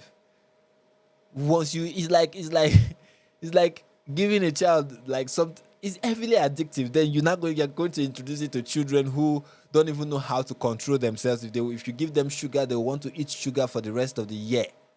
Then you give them something like social media, and before you know, that is they are enveloped into that world, into the online world, and they don't have time for the world around them. No, I don't think, as much as I would want them to, get acquainted with modern technology, I think it would be best for them. What exactly is the benefit of giving children social media, as exposing children to the internet at a young age? What exactly is the benefit? I don't see any. I really don't see any. Because there's nothing that they will do, they will learn from the internet today that will not be they will not be able to learn from when they are 18 or when they are 16, whenever it is you feel is safer. Well, I will say 18. Or when they are 16. If there's anything they will learn from the internet at the age of 9 that you think will be a useful tool for life, let them get it at 16. It's not, there is nothing, there's why the rush? I don't see the benefit of that. I don't see how it's even a difficult choice. Bonnie Wolf said, yes, vigilance by adults is essential and always will be. And part of that vigilance is keeping your kids away from social media, if you ask me. I actually have a blog, and in the comment section, someone called me the N-word. I've never been called it, and yeah, it's beyond what I've expected. She has a blog at the age of 12. What is she blogging? What is this kid blogging? Anyways, maybe she's learning to be a writer, I would rather that she writes those things and just submit it to a teacher, have it as a collection, than share it with the internet. That's how you write something in a blog at the age of 12. And then you 23, at the age of 23, you are a celebrity or something, and then somebody go back to your past when you are 12 years old, and then bring up something you wrote in a blog and say, you see, this person is terrible. And that is how they cancel you, and your booming career just comes, your booming 23-year-old career gets destroyed by something you posted in a blog at the age of 12. And you know how the internet is unforgiving. So is it not best if you write those things? Let's say you start up a blog because you want to improve your writing skill. Why don't you just write it, and save it in a journal or something? Have it as a journal entry instead of sharing it with the rest of the world. Just saying. Here is from Lil Buzibet. Thank you for the $5 super chat. He said, if a kid meets a kid in real life and wants to communicate with that friend, cool. But there are many predators out there posing as children. Yeah, that's why even that's, and I feel why I would say kids should interact with one another in person is that it is easier as a parent for you to control that. Like, you can get to meet the friends that your children are keeping and get to vet those friends. It's easier, right, than to vet what they see online. So yeah, that's how I see it. It just made me feel very little and like, I don't know, just like I couldn't do anything. And this begins to shape how this child sees the world. They believe that, it becomes easier for this child to buy into the lie that there is a system out there of oppression. Right now that this child has experienced racism on the internet, which is rampant on the internet. You see anti-Semites on the internet. You see every form of despicable behavior on the internet. Things that people will not proudly demonstrate in person, they will demonstrate online. And then you begin to think that the online world is reflective of the real world, which is not the case. And yeah, but cyberbullying especially, it hits the same amount as like if someone was like in person telling you something. So I'm Suhaila. I'm in 8th grade and I'm a middle school girl. Sometimes I'm a little bit scared of bullies, and I've always been, but I'm learning to stick up to bullies because I hate when people just pick on you for a reason that you can't control. Sometimes bullies are, really surprised that I'm speaking up to them because they don't expect someone like me, someone who tries to be kind as much as they can, stick up to them. So I always see a surprised look on their face, but I know that I'm doing the right thing. For me, it was a different kind of online harassment. It was unsolicited pics that I did not want. Do you see? Children online are... How did Andrew Tate exploit the women he exploited? How did he meet them? Many of them he met online. Even the alleged underage girls he trafficked, he met them online.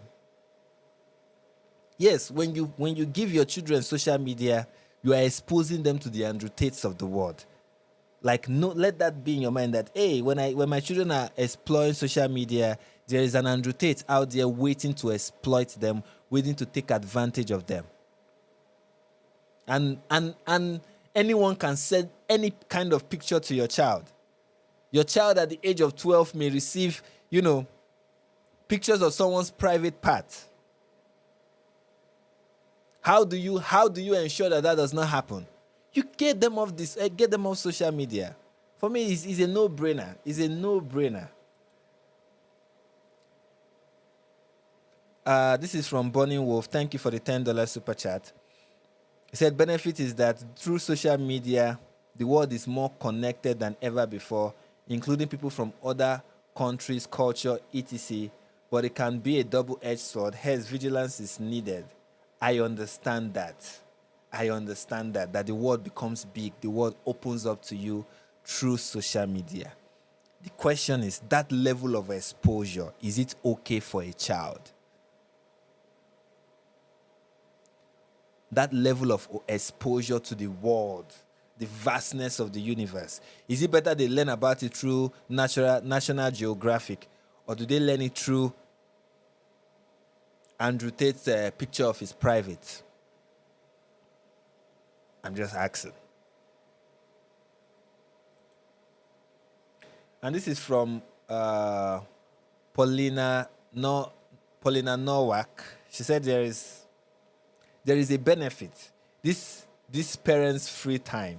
They don't care that their children are brainwashed. Meanwhile, as long as they are able to scroll another stupid thing on their stupid phone, they are both lost. I agree with you. The only benefit is that as a parent, you get to not bother yourself with your children. Once you can keep them busy with whatever with a smartphone, then you can go ahead and do whatever. And whatever you want to do as a parent yourself, who don't want to be bothered by these kids, that you too want to scroll the internet. So you want to scroll the internet yourself, you want to spend time buried in your phone, so you're going to give the child a phone and allow the child to scroll through the internet so that you don't have to do anything with that child. That's the benefit. You get some free time to scroll so many things on social media. You get some free time to bury yourself in tweets and pictures and posts and videos on the internet. That is the benefit. You know, I don't see any. Honestly, I don't see any benefit whatsoever. Over Snapchat, and just like a certain person keep continuing to send me things and then like blackmailing me on things.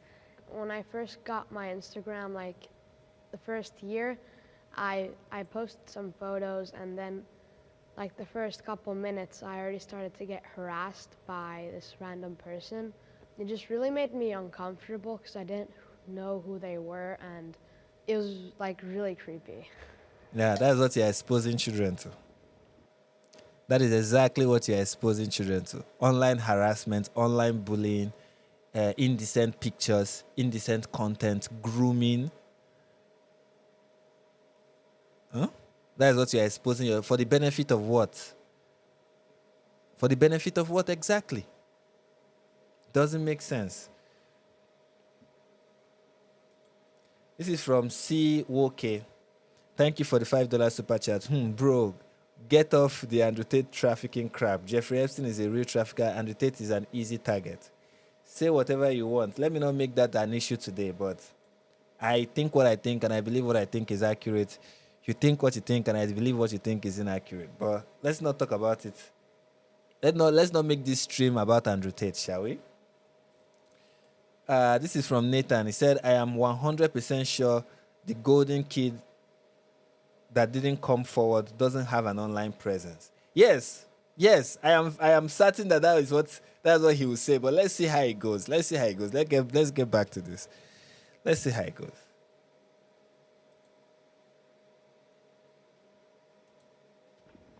Well, I mean, I could see why 5 of you have been harassed like that. That's over a half of us. That's because just you don't know who a person is.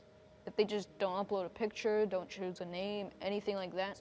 The thought of being able to completely go like incognito, nobody knows who you are, so you can't get punished for anything, that gives like these disgusting people like a lot of power and they want to abuse it. And you don't know who Pickle Jam 3000 is. It could be your best friend or it could be some pedophile online. You never know, and it's creepy. It's like, ooh. With me, the person who did that, I actually like went to school with them. Like that was like someone I saw like every day. These people become these completely different identities as they begin to just like turn into the worst versions of themselves. They give in to their worst compulsions because they know as soon as I'm done, I'll just delete it and no one can ever know. You have no accountability. I'm excited for the future. What? I think a lot of us hesitated there because I'm excited if the future holds change, but then there are other futures that are starting to make themselves known that I am not excited about, like the Texas abortion law, the Florida. What? Why is this guy talking about Texas abortion law? Why? Don't Say Gay bill that forbids LGBTQ plus education. There is no such thing as Don't Say Gay bill, for Christ's sake. And look at the what they are citing, BBC. There is the let's not even go there, but why are up to 6th grade that's probably going to pass. It's like these are futures I do not want to see, but there are also futures that I am more than excited about. I feel like Gen Z specifically, we're really, ahead of the game in social change, and I think that that's going to carry us far if we use it to the best of our capability. So. Yeah, I feel like on another note, I'm excited for the experiences I'm gonna be able to like travel by myself. Thank and you. There's just so much more I can do, but at the same time, it terrifies me because there's so much I can do.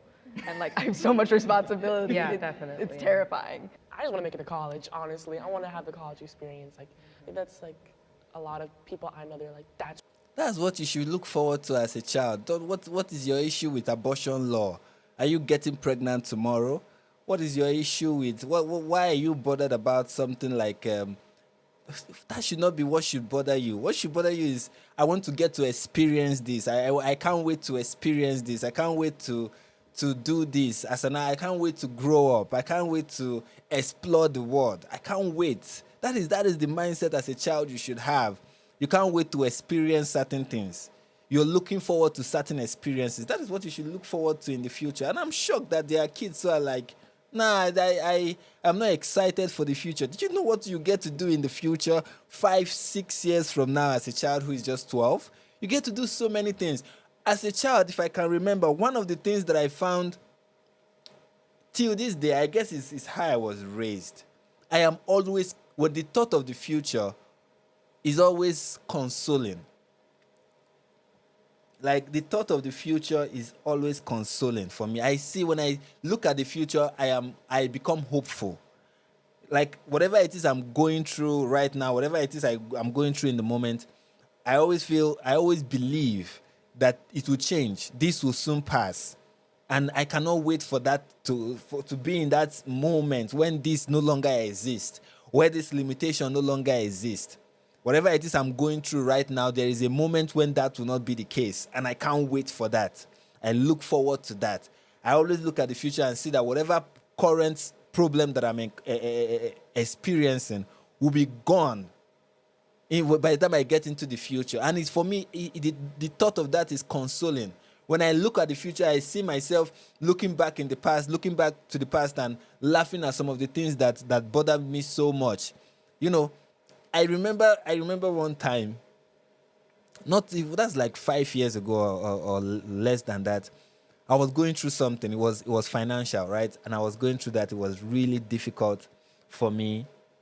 And I was somewhere, and I remember saying to myself, a few years from now, I will look at this experience and I will laugh at it. Like, the thought of that was so consoling to me in that moment that I know this is not my future.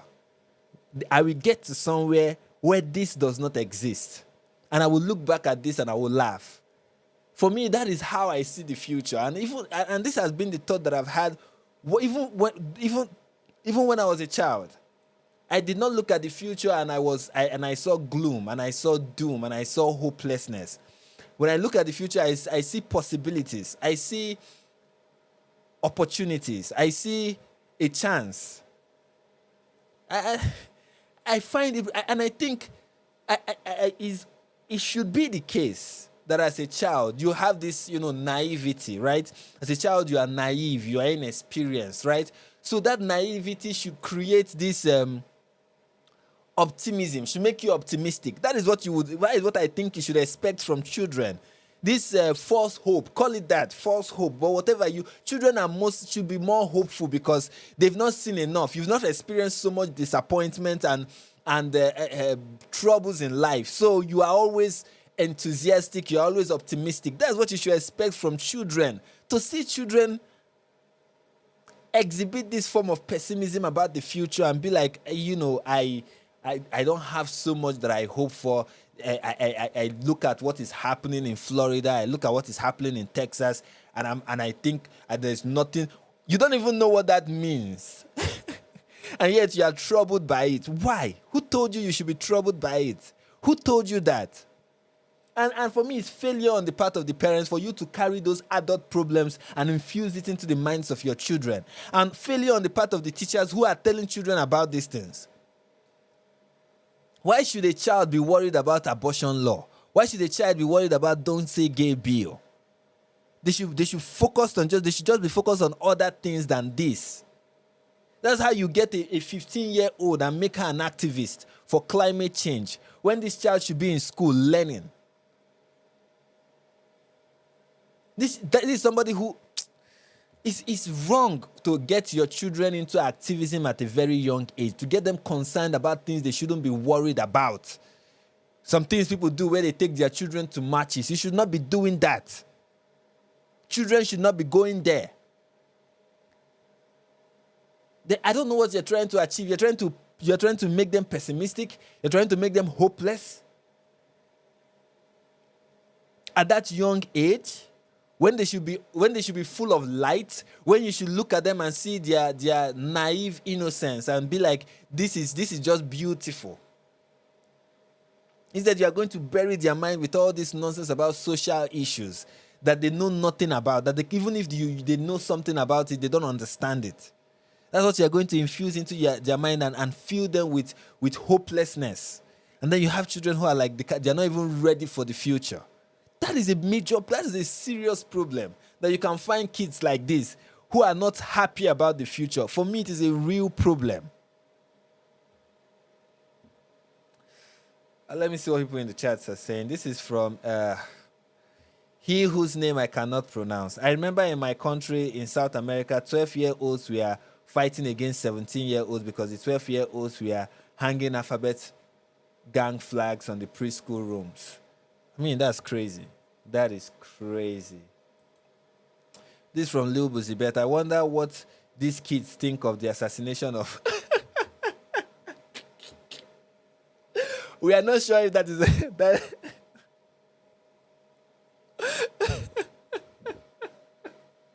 we are not sure if it was even an assassination, okay? We don't know what happened to his plane, okay?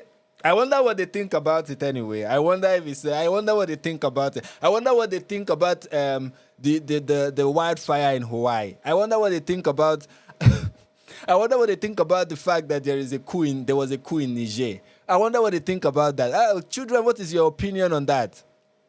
Jesus Christ, the things parents expose their children to is just funny. And yet they are being bothered about abortion laws. You should not have an opinion about abortion laws. You are 12. You know, they should... That's funny anyway. Thank you, Lil Buzibet, for that light-hearted comment.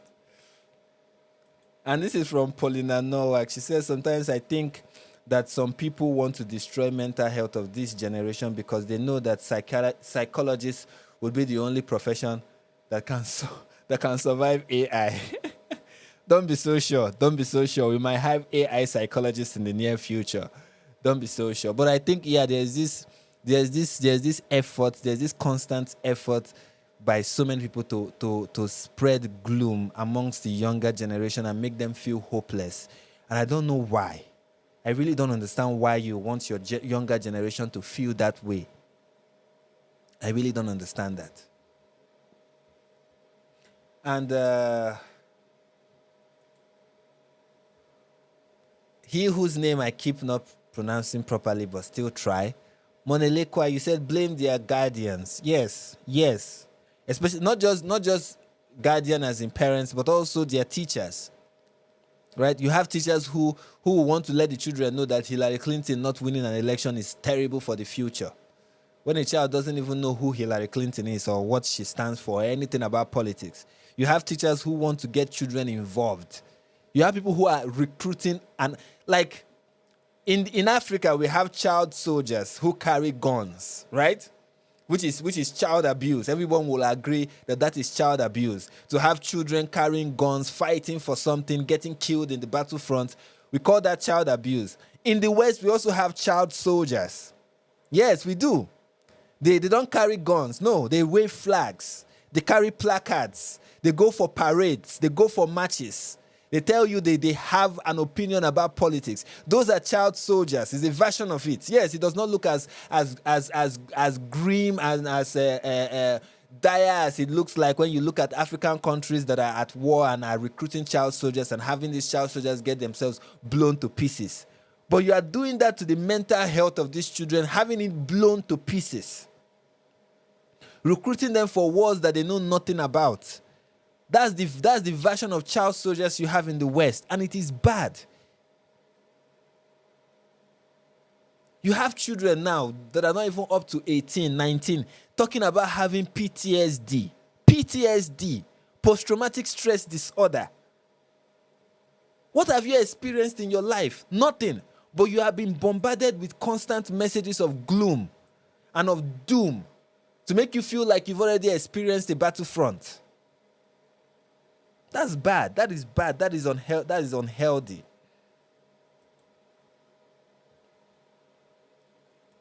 And this is from my very good friend. I'll call you K. I'll call you Kudu. How do you like that? I hope you're okay with that. It's the same reason why they want to feminize men. Feminized men buy things like makeup, expensive clothes. The masculine men don't. Yeah, I get what you're saying, and I agree with that. And this is from Super Duper Fly. It says, Stephen, it's called the population agenda. Hopelessness and depression. Hopelessness and depressive humanity commits suicide in their early age and less humans. Yes, I think it's part of the depopulation agenda. I agree with you to a great extent, yes. And I don't understand why people think lesser population on Earth is a good thing. Like, how are people so anti-human? Like, you're anti yourself. And this is the funny thing about this anti-humanist, or would I call them anti-humanists now? I don't know if it's an appropriate terminology, but these people who are so anti-human, they think human population is a bad thing, but they don't want to kill themselves. And I'm not saying they should, but I'm just saying if you really believe that humans are a problem, start with the man in the mirror. If you want to get rid of the human population, maybe you should start with the man in the mirror. And I'm not advocating violence, please. I'm just suggesting that, maybe you should listen to the lyrics. You should practice the lyrics of Michael Jackson's song. That's just all I'm saying. I'm not advocating for suicide. I'm not calling for anybody to kill themselves. I'm just saying if you really believe that thing, if you really believe it, then why is it that many of people who preach this thing don't often start with themselves? They don't. It's someone else who should go. It's someone else who should be eliminated. It's someone else you want to infuse with depression. It's someone else who you want to feel gloomy and feel like there is so much doom and there's no hope. You want to fill other people with hopelessness. I mean, I don't even understand the anti-human movement. I don't understand them. And the anti-human agenda. I don't understand how you can be anti yourself. And again, it just doesn't make sense. You really think that less of humans is a good thing? You really think that? It's well. Let's continue. I really found myself. I'm excited for the future to see how I grow as a person because obviously I'm much younger than everyone here.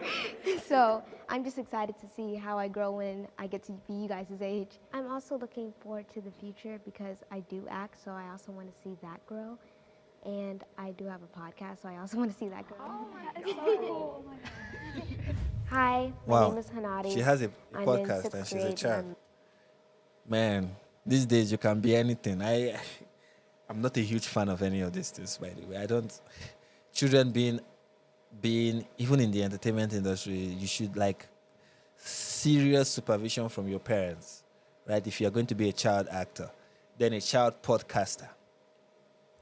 I think the number of podcasts that exist, we need to slash it into half.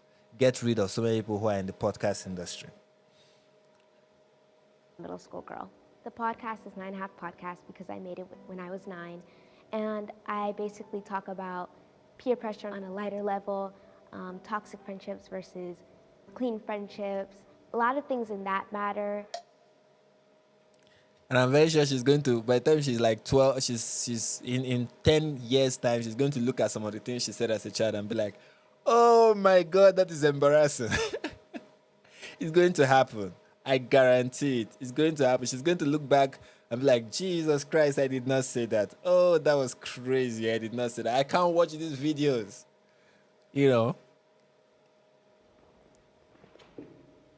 I am neutral about the future. Hit me with it. I got it. Hit me with it. But it's like, I am happy now in my teen years, but then what are my adult years going to be like? So I'm neutral. Future, come at me. But I'm also happy here. So that's just how I feel. Yeah, I like really that. like to think about the future because the older you get, it's thinking like the more people you could lose, and I don't really like to think that. Huh. Do children understand loss? As a child, I did not. Whenever someone dies and people are crying, I used to find it hilarious as a child. Yeah, I used to think it was funny. The way people will cry when someone passes away. I really didn't understand the concept of losing someone. It didn't make sense to me until I grew up. I don't think even at 12, I really understand what it meant for someone to no longer be with us. I really didn't understand it. Maybe this child does, but I don't think I did. My name is Nino. I'm in 6th grade, and I'm a middle school boy. I'm not excited to be in middle school because I'm aging, and I kind of want to stay young, but on the other hand, it's fun to go to middle school and learn about a lot of new things. What a lot of you said, it's responsibilities, losing a loved one, being all alone. All of that combined is why I don't want to think about the future specifically. And essentially, these are the golden years of our life. Teenagers, it's perfectly balanced. I would disagree that it's perfection because our bodies are going through such rapid change. The way you stand in the world, you change your personality, what feels like close to every month to see how you can fit in with the world, but you never seem to fit in and you always feel alone. And it's like, that is not perfection. But I mean, if the future is going to be even worse, I guess I'd rather stay here. I believe my friendships will last forever. Let me see what some of you are saying in the comments. This is from Lil Buzibet. He said, I think we need to make sure we make things better for the next generation rather than continuing circles of abuse. If that means slowing down on the population, especially in urban areas. Yeah, I get where you're coming from with, over congested urban areas. It's kind of problematic. That is why I don't stay. I had the option of staying in Lagos, which is like the commercial city in Nigeria, the most populated city in Nigeria. And I opted out for that. I just decided to go to somewhere that is less populated because of the serenity that comes with it. But then you need to understand that not everybody can afford that. So there is that. And there are many ways we can make the future better for the next generation. And I think reducing the population is not one of them. I believe we need all the hands we can. We need as much humans as we can. And that we will not advance. The world will not become better with less people. It will become better with more people. The more the merrier is how I see it. And the more the better is how I see it. 2 is better than 1, right? Then if that's the case, then more population is better than less. And I think we can restructure how we organize our society in a way that will be more conducive. We can talk about that with regards to, population, how much population can be centered in a particular location and how that is not good. We can talk about that. Urban centers are known for crime and environmental, pollution, noise pollution, heavy traffic, stuff like that. If we can structure society in a way that we'll have less of those, that would be nice. And I believe that the only way we can achieve that is if we have more heads to think about these things, if we have more human resources to make these things possible. That is how I see it. That is how I see it.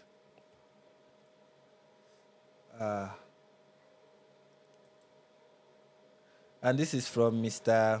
Alphabet. Watching this middle schoolers talk about reducing. I don't understand what you're saying. Watching these middle schoolers talking about reducing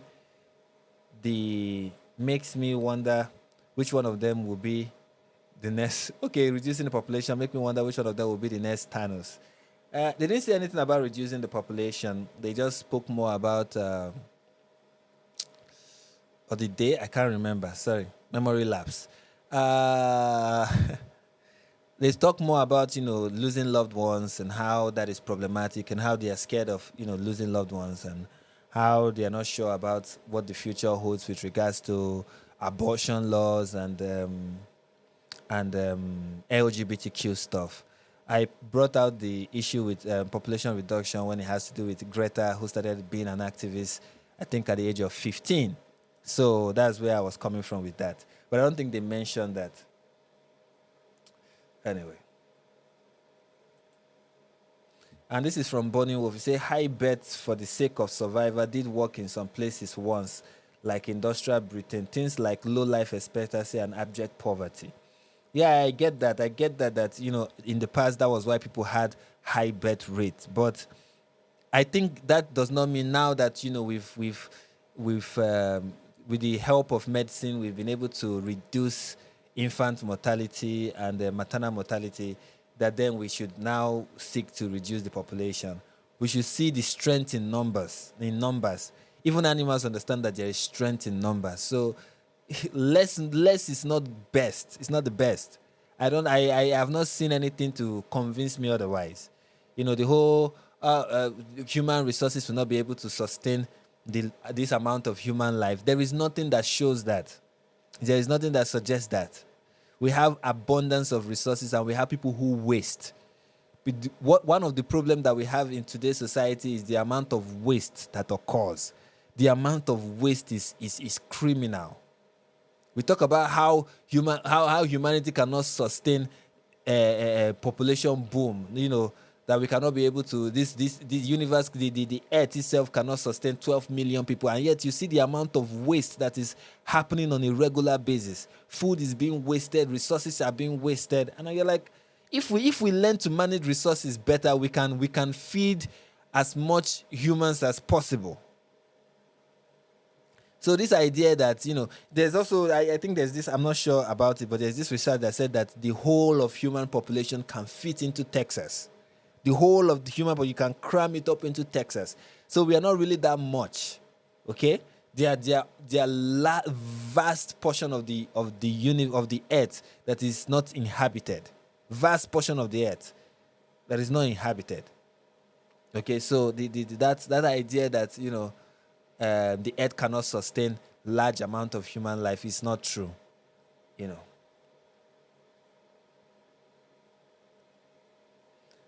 Anyways, let's continue. Let's see how we can finish this quickly. We have 4 more minutes to go. And I didn't get the prompt, but If the future is going to be even worse, I guess. that's I'd why we rather need to stay go back. here. I believe my friendships will last forever.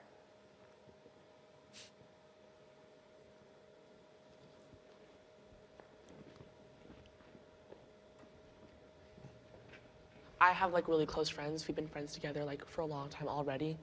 I remember one of them asked me to come to like a sleepover. It was kind of like a huge thing because like that was the first time I ever had any sleepover. Like those are bonds that are gonna like hold us together like forever. And I know that like a lot of people I'm friends with now, like I won't be friends with them forever, but I feel like there are people in my life that we're always gonna be together because like that's my person right there. Like they've been through like with me like thick and thin. And I have this one friend that I'm allowed to go to her house, and her family is really sweet to me. She's really sweet to me, so I honestly think it will last very, very long. My current best friend, like the person that I go to for literally everything, we went through a really rough patch this year. We weren't really talking very much for a good 3 months. And there was a while where neither of us knew if we were ever going to be friends again because we told each other that we just kind of needed a break. And then about 2 months ago, she texted me and was like, I think I have taken a good amount of space and I'm ready to be like close friends again. And I was like, I feel the same way. And I feel like we now know our boundaries better, and I honestly think we're gonna last. Like, hypothetically speaking. I'm not friends with anyone from childhood. Like, I don't have any childhood friends. And the funny thing is that even as a child, I knew some of these friendships would not last. I knew it would not last. I just knew. Like, I even told some of them, I'm like, when I leave here, I'm not sure we'll talk again. Like, I knew they would not last. And, well, it's really an optimistic view to, as a child, to think some of your friends will be with you or you'll be friends with them forever. So, but I think most of the meaningful friendship I've developed have been as an adult. Most of my childhood friends, we grew apart. Like, especially when I no longer was in that city, when I moved to a different city. I lost most of those friends. We stopped keeping in touch. I still see some of them. I still have some of their numbers. I still, say hi once in a while on WhatsApp. But we are not friends like that. We are just more like acquaintances. And yeah, I but then there's always the likelihood of, being with your childhood friend right into adulthood and stuff like that. Every year or every season of my life has come with new friends. And sometimes when I move out from that season, the friendship, kind of weakens. Not because we had a fight or we had a rift or something. It's just, we just no longer share the same interest, and then we just kind of drift apart because we now focus on various things. We now have various issues that bother us, and we don't have issues that connect us together. So I don't believe. Let me not say I don't believe. I believe that there are friends you can have for a long period. You can have long-time friends. I believe that long-term friendship is a thing. But for me personally, I don't think I have what it takes to have long-term friends, because I'm not good at keeping in touch with people. I really am not good at that.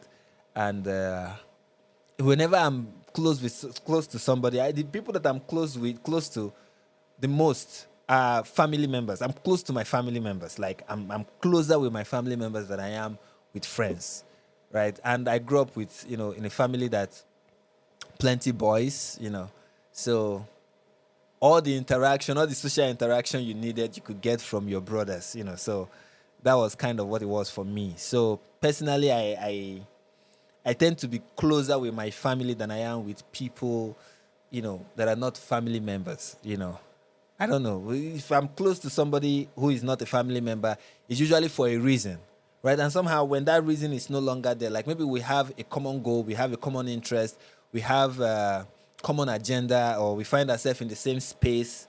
For that reason, we could be friends. But once that commonality we share is no longer there, it's hard to now keep in touch. We are now, going our separate ways, so to say. And it's not because we had a fight or something. It's just we are no longer in the same space. Whether that space is physical or whether that space is mental, we just find ourselves no longer in that space and we just drift. So I don't really have that. And if I speak to a young person, I will tell them, don't expect your friendship to last forever. Don't expect that to be the case. It may happen, it may not happen, but don't expect it. But as a young person, I can see why the young people will think, the friendships they have as children at the age of 12 will last forever. And sometimes they do, but most times they don't. And Mr. DJFLYHI, thank you for the $5 super chat. And because of the $5, I felt obliged to spell out your name. Just call me Mr. DJ. I wonder how many of these kids will be the TikToker / Twitch streamer. Also, imagine introducing these kids to Andrew Tate. Yeah, I really don't. I really don't even like the trend where so many people just want to be YouTubers and Twitch streamers. I feel people should be wanting to be engineers. You should aspire to be engineers, aspire to be other things other than just people who get to create content. And which is why the quality of content we see these days is diminishing. Because we don't have professionals who are creating content. What I mean by professionals is that people who study stuff, specialize in a particular field and create content on the side, and then use their expertise from a particular field to chime in on certain things. We don't have those anymore. What we have these days as content are just influencers who are doing crazy stuff for attention. And the lack of quality in content that are online is due to the fact that people are not, venturing into various fields and getting experience, professional experience and stuff. So I hope that does not become I don't see that trend as a really a positive trend. I see it as a pretty negative trend, if you ask me. Despite the fact that I am part of that trend.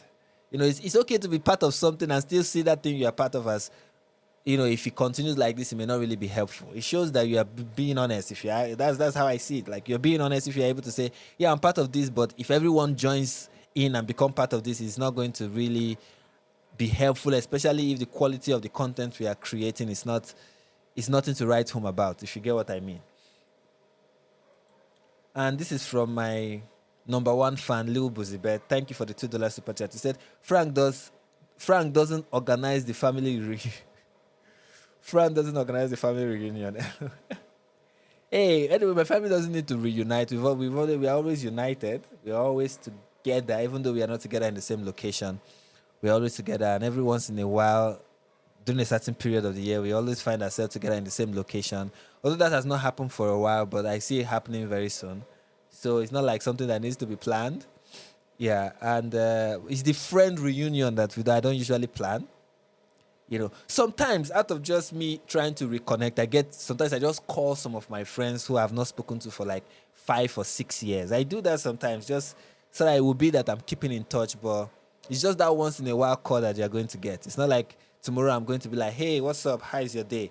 And communication is the essential, integral part of friendship. So can you really say someone is your friend if you guys have not spoken for like 5 years? You know, for me, I don't feel those people are still your friends. You're just acquaintances. You know each other. And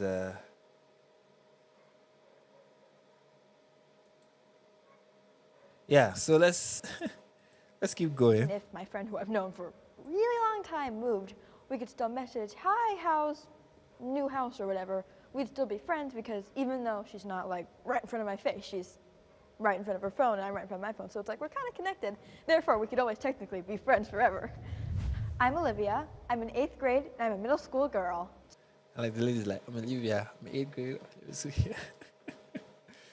That's lovely. That's one of the beautiful things about looking at children. You just see something that they do and find it fascinating.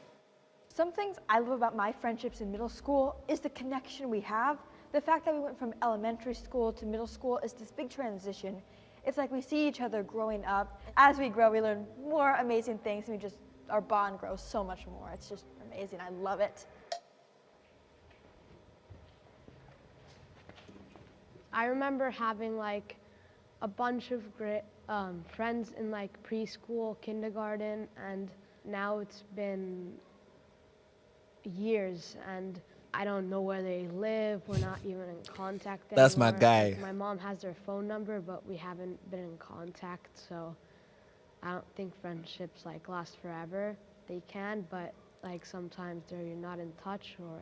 Yeah, and like anything can happen. Like those types of like annoying things, like social media, things like that, can ruin friendships in the terrible circumstances. And I hate to be the annoying one and say, oh, you can die, that's not forever. But yeah, friendships can have anything happen to them. Some of them last forever, but mine personally, I don't know, I don't think they will. I see friendships that seem like they are going to last forever get more and more dysfunctional as time goes on until the people separate and never talk to each other again. I've gotten stuck in this cycle of losing friends, getting bullied, having everyone like gang up on me and I'm the one person who has to. One thing I can say proudly is I can't off the top of my head I can't think of anybody that I'm not in touch with because we had a quarrel. Like I've had quarrels with people, but that has never been the reason why our friendship ended. Not because we had a quarrel, we had a rift. It's for me, it's mostly that we just grew apart, just in this amicable way, where no hard feelings whatsoever. I can still call them, I can still talk with them, we can still gist whenever we see each other, we can still hug and shake hands whenever we meet, but we just don't have that steady, constant communication. And for me, I feel that is what makes friendship on my end not be something that lasts forever. And also I'm always somebody who is always on the move. I'm here today, I'm in this space, tomorrow I'm not in this space, tomorrow I'm operating in this I have this I find myself here today, tomorrow I'm no longer there, stuff like that, whether it's in with relationship with whether it has to do with location, whether it has to do with a particular field, whether it has to do with whatever it is I'm doing, none of it has been permanent for a very long time. My childhood friends, for example, the ones I had when I was in what we call it in Nigeria is nursery school. I had friends who who were my friends from nursery to primary school. But then when I was in primary school, I changed school. And then the friends that I had from primary school were not the same when I went to secondary school because I changed school again. And then when I was in secondary school, junior secondary, the friends I had in junior secondary were not the friends I had in senior secondary because many of them changed school, but I remained in the same school. And then when I went to the university, for the first few years in the university, most of my course mates were my classmates. But then I started doing other things in school, other activities, not illegal activities anyway, just legal activities, extracurricular activities. And then it exposed me to newer friends who I prefer hanging out with than my course mates. And then I graduated. And when I graduated, I moved to a different, space in my life, and then I had new friends, and then I was working somewhere, and then I had friends in that particular place of work, and then I moved from that particular place of work to another place of work, and then I had new friends there, and now I can no longer keep in touch with the old ones, not really because I hate them or something, it's just we are no longer in the same space, we no longer need each other. I don't know if you understand what I mean. We no longer have things to talk about. Now there are new friends, and then I'm friends with those people, and then now I'm in a new space, and soon I will be moving from the current space I am, and I'm going to another space, and I don't know how I will keep in touch with the friends. Like the other day, I was talking with a friend of mine, and she reminded me of another friend that I used to have. She's still my friend, but there was a time when we were really close, and I was like, "Oh, it's been a long time since we last spoke." So I had to, call the person. I was like, "Long time long time no see," more like long time no speak. If there's anything like that, so that's how it has always been for me. You are always moving. You're always moving, and when you're always on the move, you make a lot of friends on the way, and a lot of them, the bond do not remain the same. It begins to waver the farther you go, the more you advance, the less strong the bond. But the one thing that has always been constant for me have been my family. No matter the space that I've been in, I've always had my family with me, and that's why I feel what is more permanent for me is my family members than my friends. So everybody has a different way they view friendship. Another thing I always want to say about friends is don't let friends tie you down. Don't be like, I'm not leaving this space or wherever it is you find yourself because of my friends. Don't do that. Don't let friends tie you down. If you have friends and they're trying to tie you down, maybe you should just move. They'll and one of the things also that make you kind of not be able to relate to people as you used to relate with them before is, especially when you find that you're no longer in the same space. And I think it's a bad thing for anyone to remain in the same place where you are because of your friends. I think it's pretty dumb. And I see some people do it, where they refuse to change. They refuse to advance because they want to keep their friends. For me, that is wrong. That is really, really wrong. So, yeah. Alone, and I'm just pessimistic about it now. I don't think friendships will last forever, and I don't think that, And it's not a good thing to be somebody who loses friends because of you have a quarrel with them. As much as it relies on you, learn to, even if you have problem with people, learn to resolve it, learn to leave relationships on a good note. Don't slam it. Don't burn bridges. Okay, that's one thing you should not do. Learn to leave relationships, or if a relationship is going to end it on a good note. If you have issues with keeping friends and you always find yourself fighting with people, don't be quick to say it is their fault. Ask yourself, what is it about me that I always want to fight with people and end things on a bad note?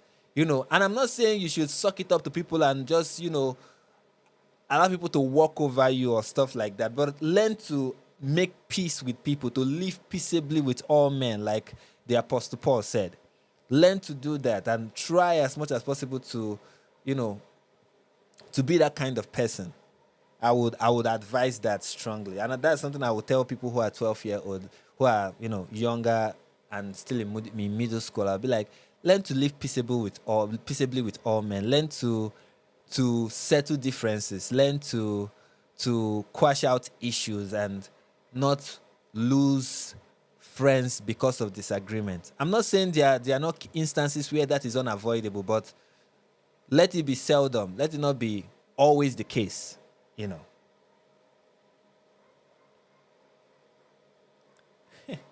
Yeah, I just noticed that. Burning Wolf said chat has turned into an atheism versus Christianity showdown. Try and stay on topic, people. Why are we talking? Please, please, let's not do that in the chat, please. Let's not do that in the chat. Let's focus. Let's focus on making friends, okay? We are on the topic of making friends, and sometimes one of the ingredients for making friends is learning to not bring up topics at a particular time. Be like, okay, you know what? I want to talk about this, but let's not talk about this now. We'll talk about it when that is the issue. So let's stay on topic. This is not Christianity versus atheism. This is about friendships. Okay? Please.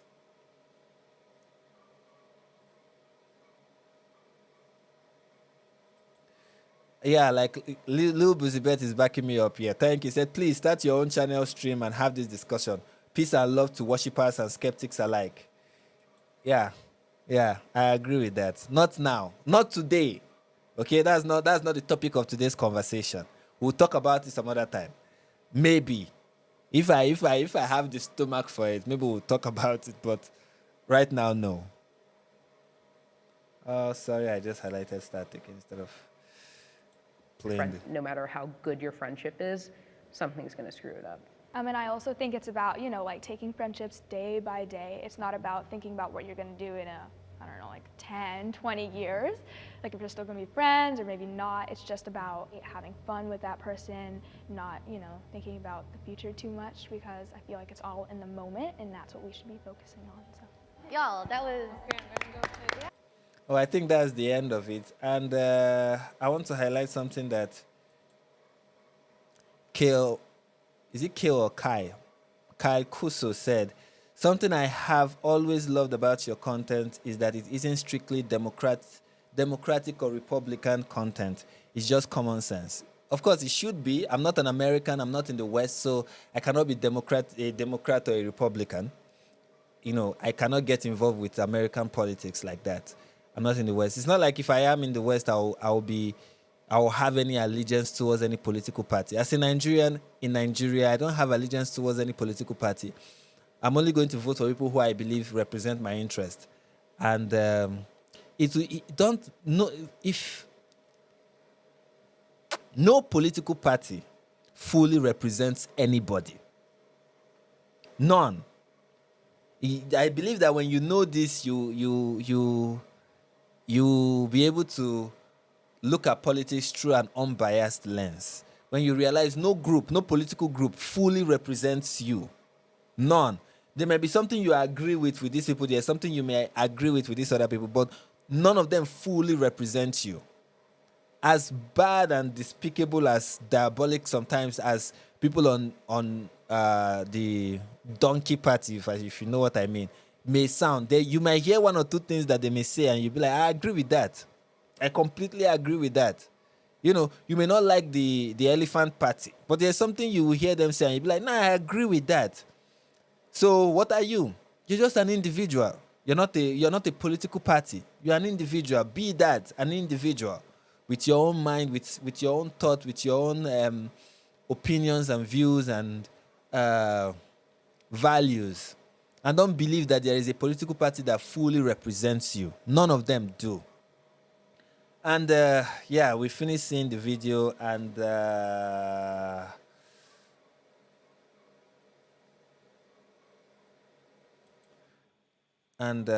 this is from Modelekwa. He's agreeing with me. He said only one can represent you, and it's you. I agree. There's this thing I used to say to myself then when I was growing up. I used to be like, nobody can love you better than yourself, and nobody can represent you better than you. That's why I don't even believe that somebody from the black community can represent me. I don't believe that. I don't believe somebody from any... there's this other thing people say, when somebody is successful and the person is black, for example, it'll be like, I feel represented. I'm like, nah, that person is not representing me. It's not representing me. Many of my inspiration in growing up, people that I saw in the media that I wanted to be like, we are not black. They are white, for the most part. Many of the great books that I've read were written by white people, and I consider them interesting and fascinating.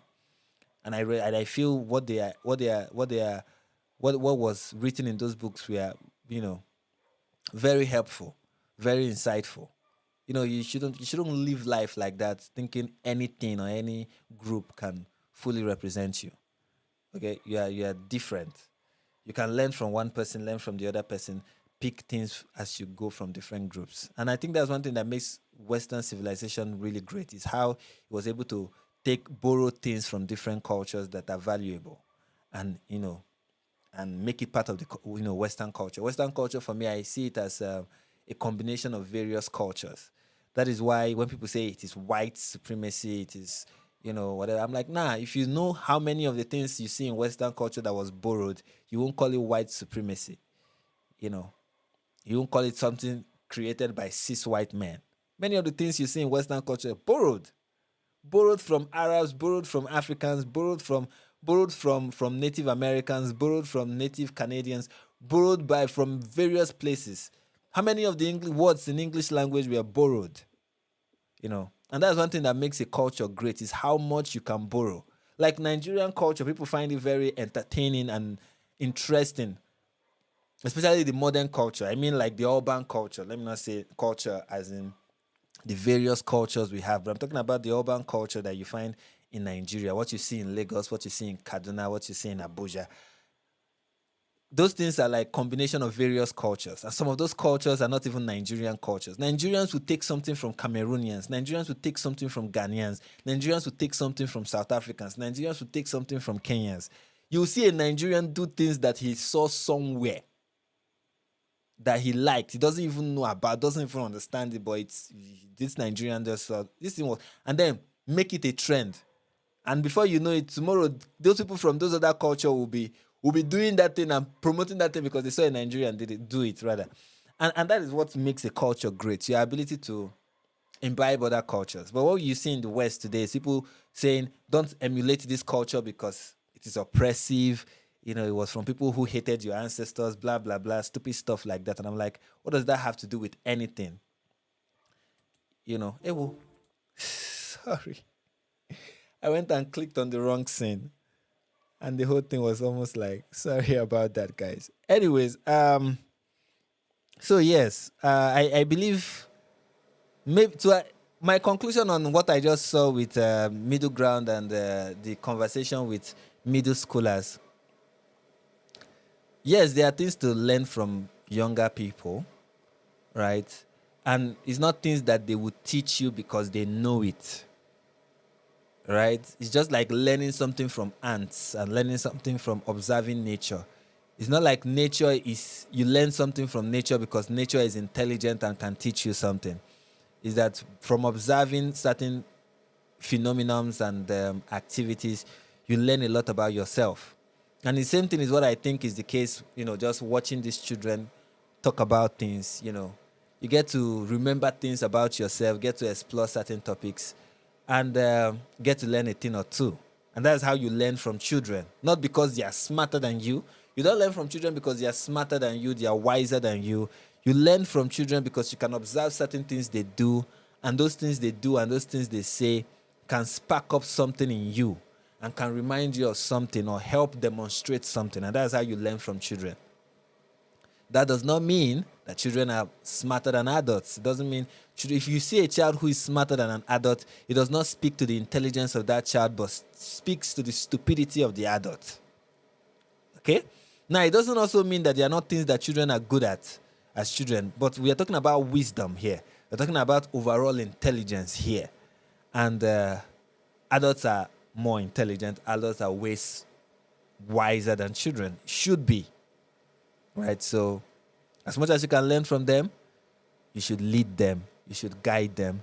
You should protect them. You should help nurture them well. Point them to the right direction.